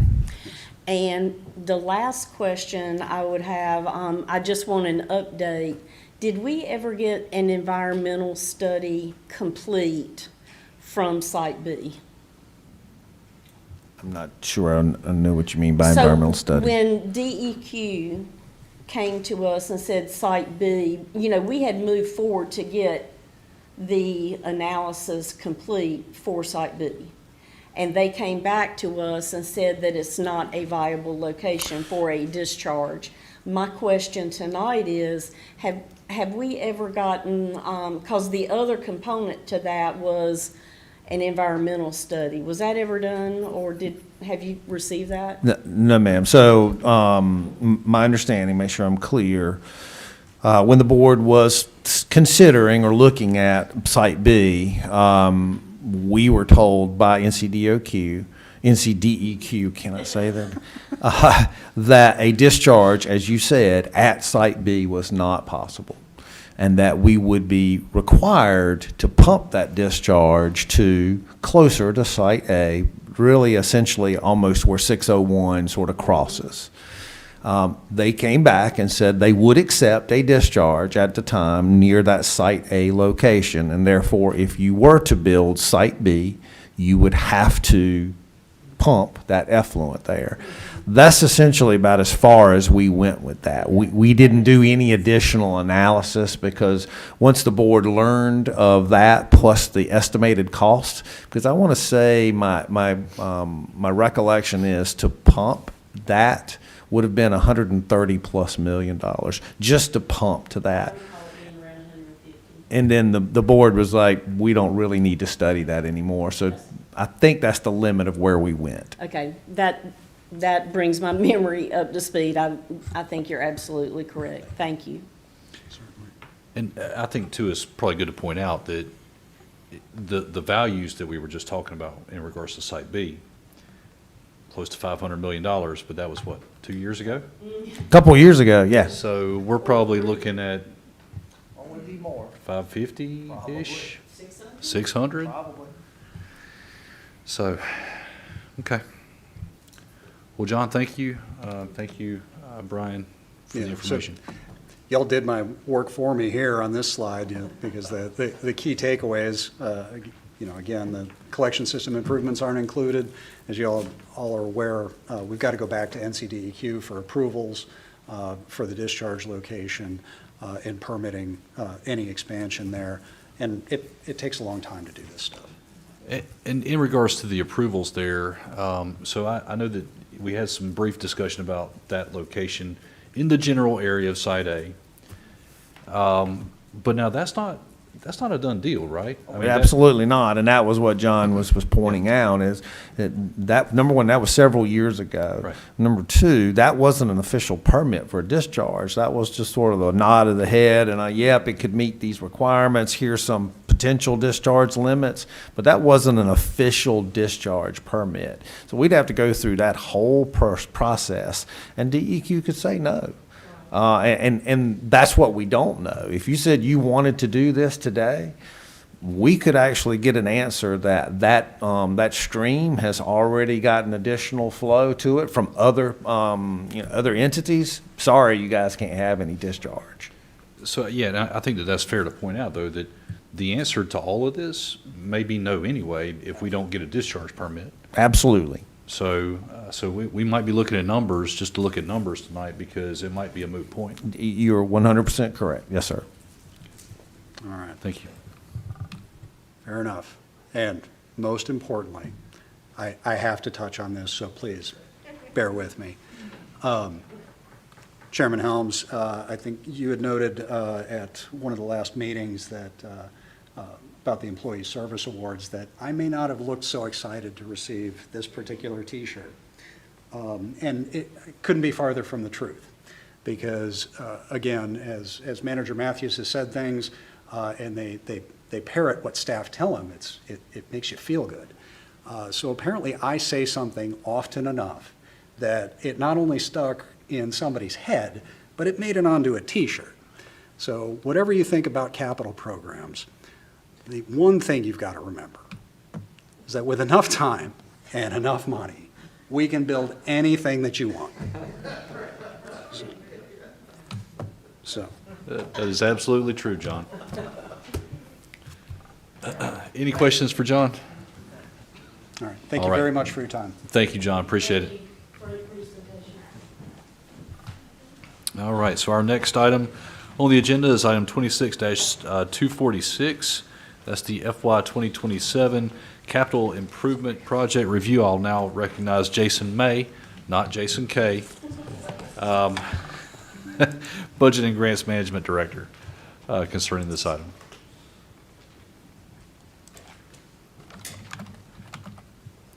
Hopefully you have much better news for us, Mr. May. That's true.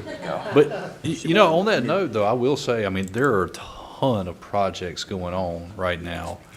And they're in some form of design or construction. And so it's a busy time for our staff, no doubt about it.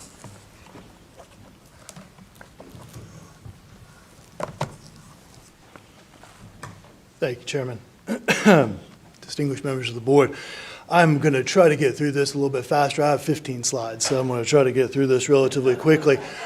We're going to go through the general fund CIP. It's a little less complicated than our friends in UC Water have. And really, a word to describe this is maintenance. We're completing routine maintenance is what we are trying to do. Again, I've got 10 agenda items, 15 slides. I'll try to make this as quick and as painless as we can. First off, the reason why we do this is a GFOA best practice. It's a planning process. This isn't just a one-year process, but we're looking out 5 years in advance. As master planning and comprehensive plans that our colleagues in different departments are doing, tries to be brought into this. It's a multi-year capital planning, so it's not just 1 year. You'll pass 1 year of the CIP. This is a planning document for the next 5 years. It allows our friends in finance to help with the capital asset management. And again, it's for this evening is to be able to communicate capital improvement strategies that we're looking at taking on, not just this year, but into the future. Get to the nitty-gritty here. We're looking at just less than $7.3 million in capital. We've got a small amount of critical infrastructure, some major capital related to the Food Innovation Center. We've got some repair and replacement and operating capital. And then we work with our community, with our partners and public safety partner agencies, emergency management, parks development and review, IT, security and management, planning and zoning, South Piedmont.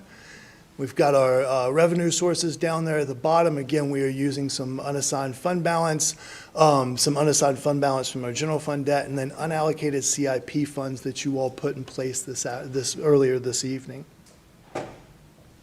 A little bit about the different groups of capital. So major capital is generally those capital projects that are over $500,000. Critical infrastructure is generally related to critical facilities that target those repair and replacements and improvements to those assets. Facilities repair and renovation is between 200 and 500. And then operating capital is generally a little bit lower than the $200,000 mark. These are generally small equipment, small office renovations, not quite to the same level of complexity as our major capital projects. When we look at our county facilities, again, maintenance is the key word here, about $1.5 million in repair and renovation projects. We have about $425,000 in operating capital. We do have a UC Food Innovation Center. There's an equipment allocation in this for about $500,000. And then we have one last of the fueling stations that we are going to be completing in FY 2027. All of that together comes to about $2.7 million. And you can see in the out years as well, we've got those additional projects laid out. We turn to our public safety colleagues. We are continuing the $300,000 a year in self-contained breathing apparatus for our friends in VFD. Union EMS is continuing to replace ambulances, support vehicles, and keeping up with technology. We're looking to be able to continue that funding, not just this year, but out into the future as well. When we talk to our friends in emergency management, we are in the radio replacement and maintenance mode at this point. We'll note that the radio towers at Southwest Union and the bidirectional at UCPS, both of those projects are on hold at this moment, looking to be able to find whether or not additional placement for the radio tower and those antennas can be found. Turning to Parks and Rec, we're looking at about $350,000. Again, this is for repair and replacement. Parks and Rec has a number of different facilities, road improvements, things of that nature is what we are looking at taking care of within this particular area. Our IT capital improvement has a little bit more information. It's a little bit more technical. Again, though, maintenance. When you're looking at the UPS infrastructure upgrades, this is something we're planning for the next 7 to 9 years. And news for you, when we get done with this, we'll most likely have to go back again and replace the ones that we just replaced 10 years ago. Capital is a very cyclical process. The pictometry is something or other that we do on an annual basis. Again, this is used not just by our friends in IT, by tax, emergency management, planning, UC water and building code improvements.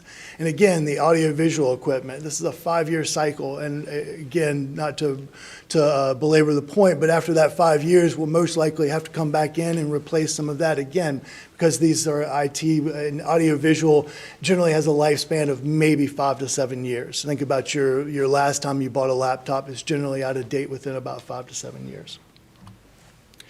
When we turn to our security and risk management, we are in the process right now of working with our friends in that department to upfit some of their personnel before the next couple of years. And in lieu of that, they are not taking a capital improvement allocation. So we're looking to be able to both increase their personnel, but they're operating. They're a new department. We want to be able to get an understanding of both what is currently on the ground and where we're going to. So you won't see capital improvement allocations for that in 27 nor in 28. We look in 29 to be able to bring that back. There are current and previous years allocations within the CIP, so this group does have funding. It's just not new funding coming in this year. Looking at our friends in planning, we usually keep about $300,000 a year set aside for our critical infrastructure program. Again, you can see some of those projects that are on the list. I believe that this is going to take a little bit of time to be able to get to a place where we have the matching dollars to be able to take on the next critical infrastructure. Whoops, jumped a little bit too fast. South Piedmont, again, I believe management and management at South Piedmont are looking at some of the individual requests. I believe that they came at the last meeting and made. But for right now, our ongoing capital maintenance that we provide is about $375,000 each year. And so you'll see that both in 27 and the out years as well. And finally, wrapping up, we have our UCPS Board of Education adopted this CIP request. This is their operating capital. So this is what we do with a PAYGO process. This was adopted on the 14th of this month, and you can see it was just short of 21 million. This is a slight increase over last year's. I think last year was a little bit closer to the 20 million, so a couple $100,000 more than last year's. And with that, I will try to answer any questions, or we can try to bring back any information if anybody would like any additional information. Any questions from the board? Thank you. Thank you, Mr. May. Try to be short and sweet. All right, so our next item is item 26-253. That is our FY 2027 health plan changes. I'll now recognize our county manager, Brian Matthews, for comments regarding this item. All right, let me see if I can find that.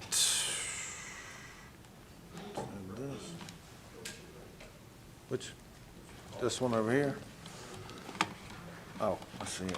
One of those two, health plan. Very good. Thank you.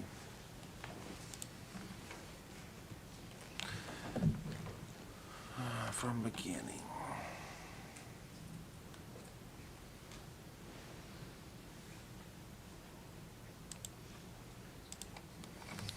First off, I want to say thank you for your patience with, John and and all of the report for our capital for water. There's a lot going on, $845 million over the next 15 years.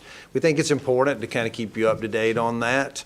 And also, and Commissioner Merrill, that actually the one who brought this to our attention, is to let our public know that we're doing stuff. We're out there making improvements to the system. We're working on projects all the time. I think people sometimes think that we've just shut down, and that's not the truth. We're making improvements to our water and our wastewater, and I want folks to know that we're doing that kind of work out there. So I appreciate that update.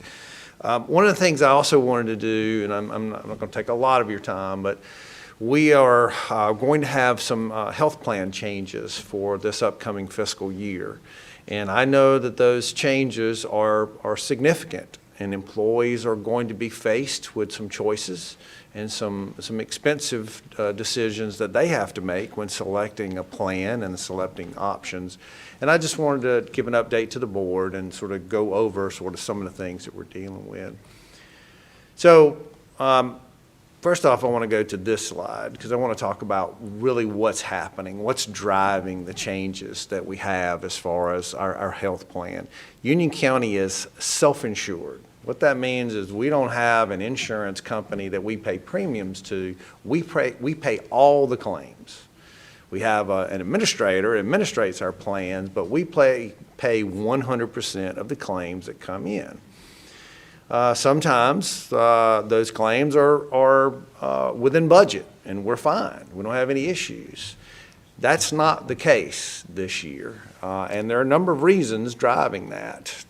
Number one, we got a surprise from our previous administrator, and I think that's one of the reasons why we got rid of them, is they were underreporting our claims.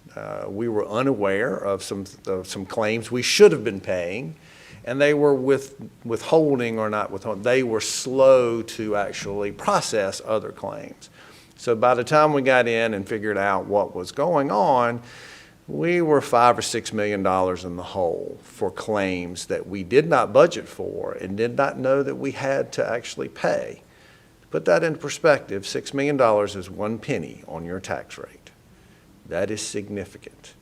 And unfortunately, we had to make some difficult decisions about our plan, and that affects all of our employees and their dependents that are on our plan.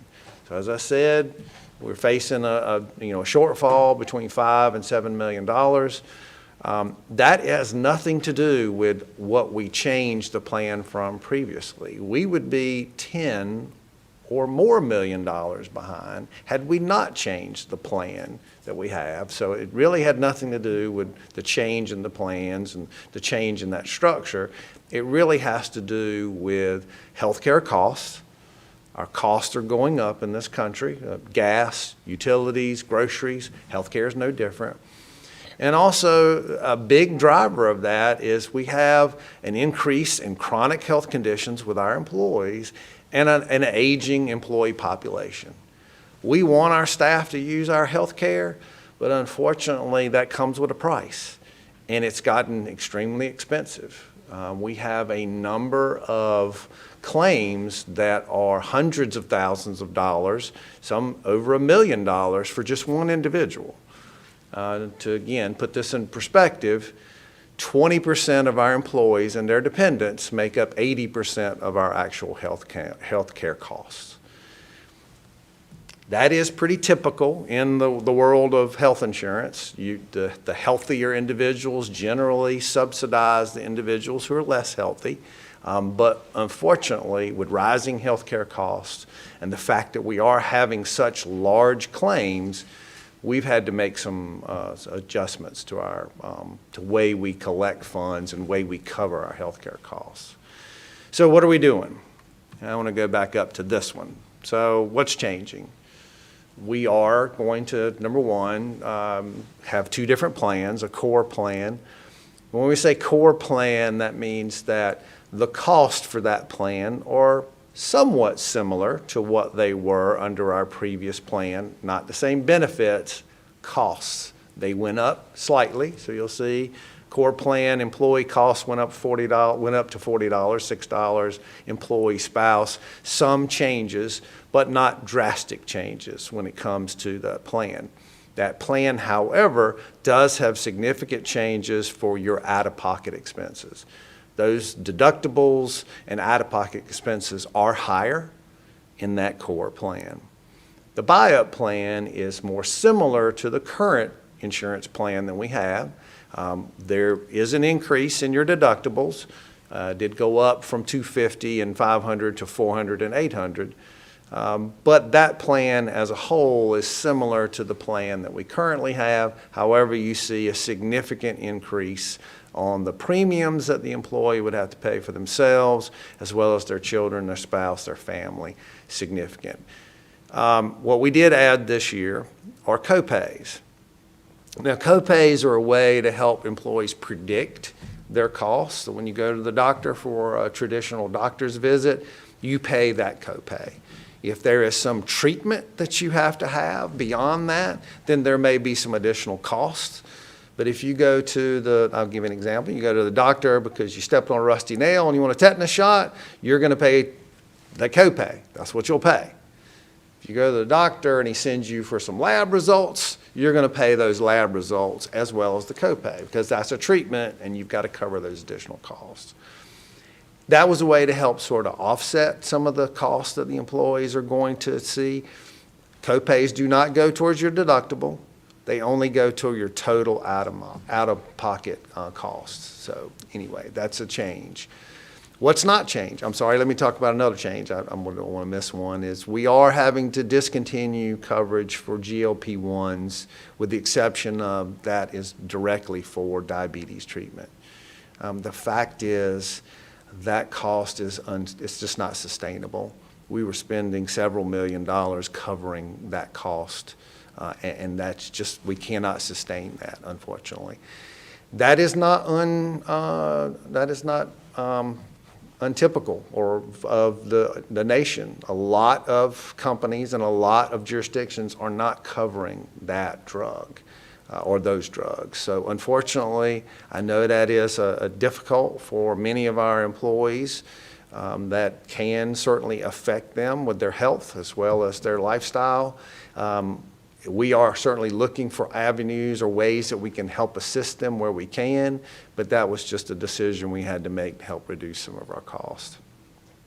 What's not changing? We're not changing the network. It's Blue Cross Blue Shield is staying that way. We're not changing our dental benefits. Our voluntary benefits really are not changing. So you're getting all those same things for voluntary benefits. And we still do have the employee clinic. I will say that the clinic had some bumps in the road in the beginning. There certainly were. We are working with Atrium to help smooth that out. There have been improvements made. It is better. I want to say it's perfect, but it's better.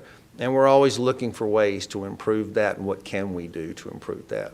Again, the good news about the clinic is everyone who's an employee and all their dependents that are on our plan can use that clinic. It's not just for some of the employees like our previous marathon. That was only for those employees that signed up for that. This is actually open to all employees.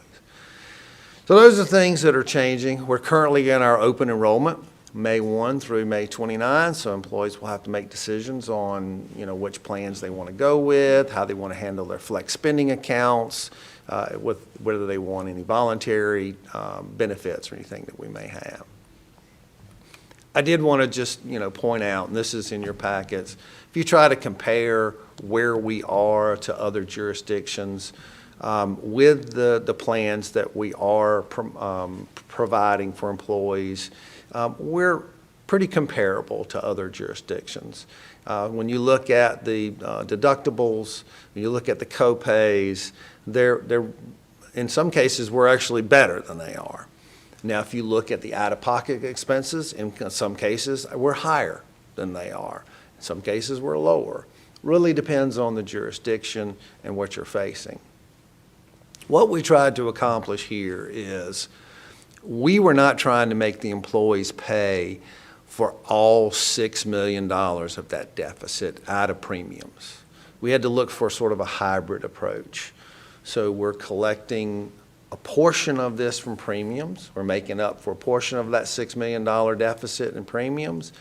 And the balance of it is being made up with plan changes to the plan, higher deductibles, higher out-of-pocket expenses, so that unfortunately those individual employees will have more that comes out of their pocket, but that means that's less that actually has to be covered by the plan itself. That's not an easy ask for our staff. It isn't. But overall, I don't think that we could have asked the employees to pay premiums to cover the $6 million deficit. That would have been way too much, honestly. There's just one more comparison here. This is just to show you what we compare to Stanley County Schools, Gaston County. I recognize that this is not good news for our staff, but I do want to say that we are always looking for ways to make it better where we can. And here in Union County, our benefits are important. We've done a lot for our staff when it came to compensation. We will continue to do what we can for compensation for staff, but with rising healthcare costs, we just have to find a way to be more frugal with those dollars. I'm happy to answer any questions you might have, but I just wanted to provide you with sort of an update with that information as far as our changes to our health plan.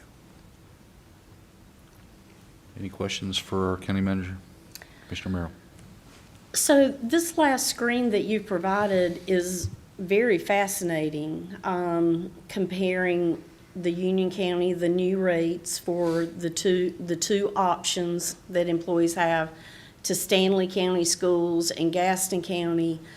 Did you have any numbers to compare to Union County Public Schools, or? That was not included on here. But now, my understanding is they are through the state, and so Okay. I would guess the Stanley County Schools is probably very similar because they're probably on the state, if I had to guess. So I'm making an assumption there. I didn't collect this data, but I'm going to assume that came straight off of the state's insurance. So I'm just going to make a statement that, anytime you get an increase to your bill, and for me in particular, I like to complain about Aqua Sewer. Yes. But, so I am extremely, I understand why employees would be shocked at this, and I have fielded some phone calls and some anonymous mail to my home. But I will say that this plan, even though it's an increase, compared to the private sector, and for example, what my husband's employer is offering, our copay is $5,000 per person in our household. So I just wanted to verify on this core plan that the deductible is $5,000, is it $10,000 for an entire family? No, or so is it? that deductible is $5,000 is the family. So it's $2,500 for the individual. It is a total of $5,000 for the family. So like for my family, the deductible would be $20,000 for four family members. No, it would be $5,000. No, I'm not talking about Union County. Oh, you're talking about comparing under to the your, private under your sector. private sector. It sounds like that's what it would be. I don't know the plan. So that's why, I looked at this and I was like, sign me up. But there's a big difference between an elected official and an employee. So, I do understand that this would be an enormous sticker shock for someone, but I just want to encourage our employees that in the private sector, it could be doubled. It is. And, and Christina As someone Helm. who has to pay for it, it is. It's double. Yes. So, so with that being said, I just want to commend our staff for doing such a great job to try and, keep this as low as you possibly could for as long as you possibly could. And then the other thing that really stood out to me was free generic prescriptions. In the private sector, it's about $10, for a generic per prescription. So again, I understand that this is more than what we're used to. Yes, ma'am. But this is a really good plan. And my husband's been with his employer 30 years, and it's a great company, but this is a good plan. Right. So thank you very much. Certainly. And I appreciate that, Commissioner Merrill. And again, and I recognize when the employees are used to something and they see something significantly different, it's hard to look past what you see in front of you, and I get that. We're trying to, educate our folks as to the challenges that we faced. They weren't aware that we're facing a $6 million deficit. It's unfortunately that we are, but we are. And I don't think we're done. I think there's going to be another deficit that we're going to have to deal with next year. One of your agenda items was we replenished our healthcare fund with $7.5 million. That's because we had to pay out claims that we didn't think we were going to have to pay out. Well, when you use all that money, you have to replace it so that you have it for the next round of claims that we have to cover. So hopefully, we can right-size this. Hopefully, our claims will come back down and be more reasonable. That is really a function of the health of our staff. And again, it's just a matter of what we're faced with.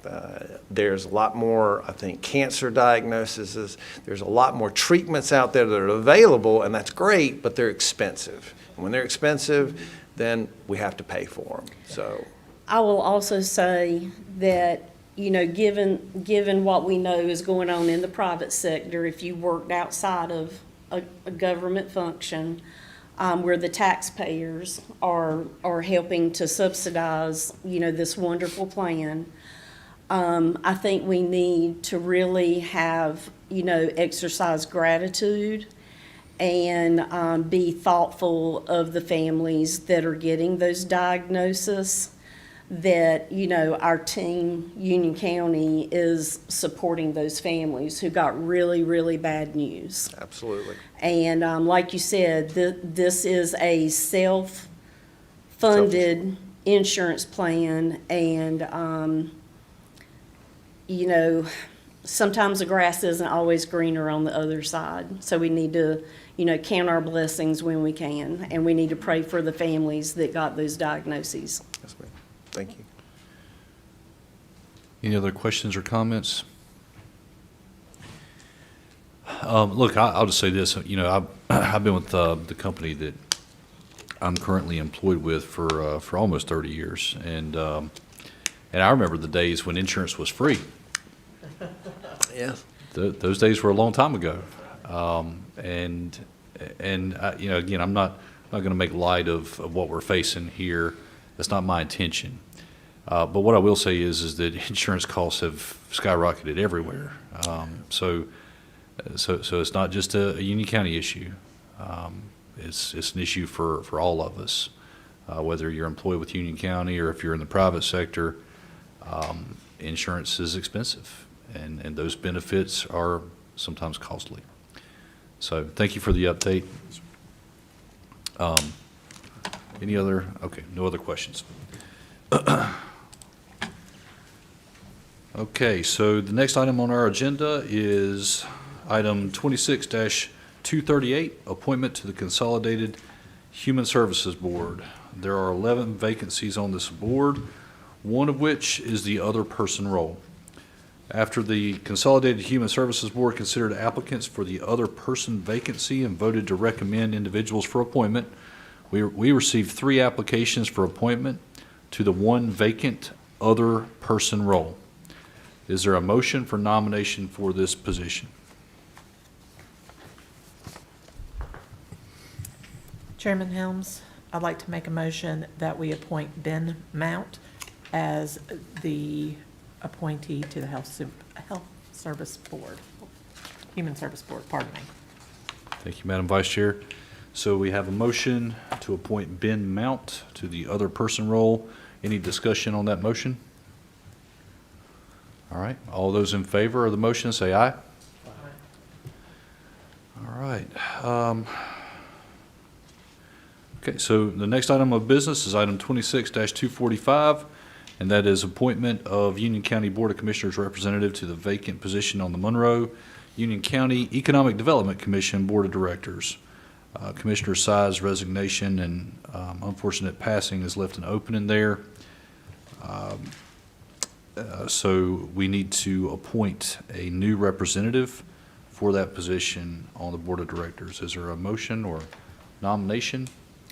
I would like to make a motion to appoint Errol Wedra to the Economic Board. Okay. Just throwing you right in there, Commissioner Weber. Welcome aboard. All right, so we have a motion. Any discussion on that motion? Commissioner Wedra, any discussion? No, sir. All right. All right, well, all those in favor of the motion say aye. Aye. Congratulations, Commissioner Wedra. Thank you, Mr. Chairman. All right, so, okay, so we now get to comments. So our next item is comments, and I'll recognize our county manager for his comments tonight. Thank you very much, Mr. Chairman. I just have a couple of things. First off, I mentioned this previously, but we have been notified that the region has declared a stage 2 for drought in our Catawba area. We will be doing the same, making a declaration of a stage 2 on May the 15th. I will be here on the 18th and give you sort of an update of what that means. There are more significant changes to a stage 2. You have some rate changes that will affect our customers, but I'll have that information for you on the 18th so that you'll see it, you'll have it in case any customers do call you.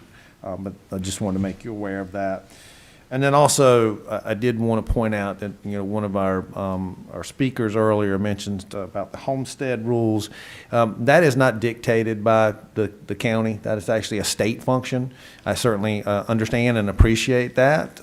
We support changes to those income levels, but that is a state decision, not a county decision. We are working with our, our county association on things that we think could be positive, and that's one of the items we've talked to the General Assembly about, is changing those rules for homestead. So I just want to make that clear. Thank you, sir. It's now time for commissioner comments, and Commissioner Wedra, why don't you start us off tonight? Thank you, Mr. Chairman. I'd just like to start by saying that no one can replace Gary Sides. He was a champion for those without a voice, if you knew him. We can only hope to honor his legacy by continuing to ensure that every citizen is seen, heard, and treated with dignity. Thank you for allowing me the privilege to serve the people of Union County and the honor to serve this board and with the dedicated staff here in Union County. And safe home, everyone, and God bless. Thank you, Commissioner Wedra. Commissioner Balkum. Thank you, Chairman Hale. I'd just like to thank the staff for all the hard work. It's just incredible the stuff y'all bring together. Sometimes it's a little bit overwhelming, to be honest. Congratulations to all our award winners. Congratulate Mr. Wedra and tell you I look forward to serving with you on this board. Thank you, sir. I think you're a good fit and a good choice. And I was just thinking we've had a fun and exciting evening here this evening, so everyone just be careful on the way home. Thank you, Commissioner Balkum. Commissioner Merrill. Okay, well, for May, I want to wish Commissioner Christina Helms a happy birthday coming up. We got to enjoy her favorite meal, Mexican, tonight during closed session, and I am officially about ready to bust out of this dress. I ate so much. So, happy birthday. We wish you many, many more. Thank you. And for the month of May, it is Military Appreciation Month. And so, given the world climate and the fact that a young Merrill from our household is serving our country and so many more from Union County doing great, great things to take care of our country, I want everyone to remember our military. I'm stealing Commissioner Helms' thunder tonight because she usually does such a great job recognizing our military. But please think of our service members during the month of May. And also it is foster care month, and we have an enormous need for foster home families, for special children in Union County that need a loving, caring home to open their doors. So I want to recognize all of our foster families that have opened their doors to take care of children. But in the month of May, we just really want to show some extra love to those children and families. And if you're an empty nester right now, and you've got empty bedrooms, if you would please pray about it and think about opening your doors to a special child that needs a loving home. I want to welcome Commissioner Errol Wedra to the board. I have admired you for the past couple of years and all the work you have done in our communities and our surrounding communities, and it is an extreme pleasure to see you and your family here tonight. So we look forward to working with you. Thank you. Vice Chair Helms. Thank you, sir. I'd like to reiterate what County Manager Matthews stated in regards to the homestead. Those that did not listen to our last meeting, there was a resolution that we passed and sent to the state in regards to seniors, disabled vets, like Ms. Merrill touched on. I have a very soft spot for our military personnel. So please go, and those that were confused about what we were requesting, it is in the meeting minutes, and please go read the resolution because I think it confused a few people. Congratulations to Liz and her team. We are so proud of y'all. Y'all always do such amazing work, so thank y'all for everything that you do. Please continue to pray for rain for our county. We're very appreciative what the Lord has already sent us, but as you can see that we are going to continue restraints coming soon, and so continue to pray for rain for not only us, but quite a bit of the southeast is in a drought. So this area really does need quite a bit of rainfall. And finally, I'd like to welcome officially Commissioner Wedra and welcome you to the board. And you're going to feel like you're drinking from a fire hydrant quite often. There's still times that I feel like, oh Lord. So we're all here for you. Staff is amazing to go and ask questions, and they're always willing to help. So when in doubt, ask. And We've all been there. yeah, exactly. And to Sue and the family, we appreciate you sharing him with us. So thank you very much. Y'all have a great evening. All right, well, I think we had a little bit of everything in this meeting tonight. We had water, sewer, we had pageant winners, so, yeah, thank you to all of our ladies that were pageant winners that were here with us tonight. Thank you, of course, to all of our speakers that we heard from. I agree with Vice Chairman Helms that, obviously, we're thankful for the rain that we got, but we definitely need more. One thing I'll mention, many of you, I think, were under the impression that there was going to be a joint meeting this coming week with not only our board, but also the Board of Education. That meeting has been canceled at their request, and we're going to continue to work with our educational partners to try to schedule a joint meeting in the near future, but for now, at least, has been canceled. So I want to make everybody aware of that. We remain committed to holding a joint meeting whenever it's convenient for the Board of Education. Commissioner Wedra, congratulations. Listen, I think that we're all excited to work with you. I know you're going to be a great member of this board, and just want to welcome you. Welcome to the board. Thank you, Mr. Chairman. Yeah, and I'm ready to get to work with you. So, all right. So once again, thank you to all of our staff members. Liz, thank you so much for all of your work. Congratulations on your award, and also for your team. So, you've got a great team there, and I think that our staff in general, we've got a great team here at Union County. So, again, thank you to all the staff members. Guys, many people don't see this, but we've got packets of information here. Okay, and so. And so, when comments are made about us being a little overwhelmed, that's true. Yeah, that's true, because, we were looking at, I think, the water and sewer packet, and I couldn't even tell you how many pages are there, but it's a lot. So yeah, and staff puts that together, and they put a lot of effort into making sure that we have this information. So thank you once again to staff. And so with that, I think that wish everybody a good night, and I'll make the motion to adjourn the regular meeting. So motion to adjourn, all those in favor? Aye.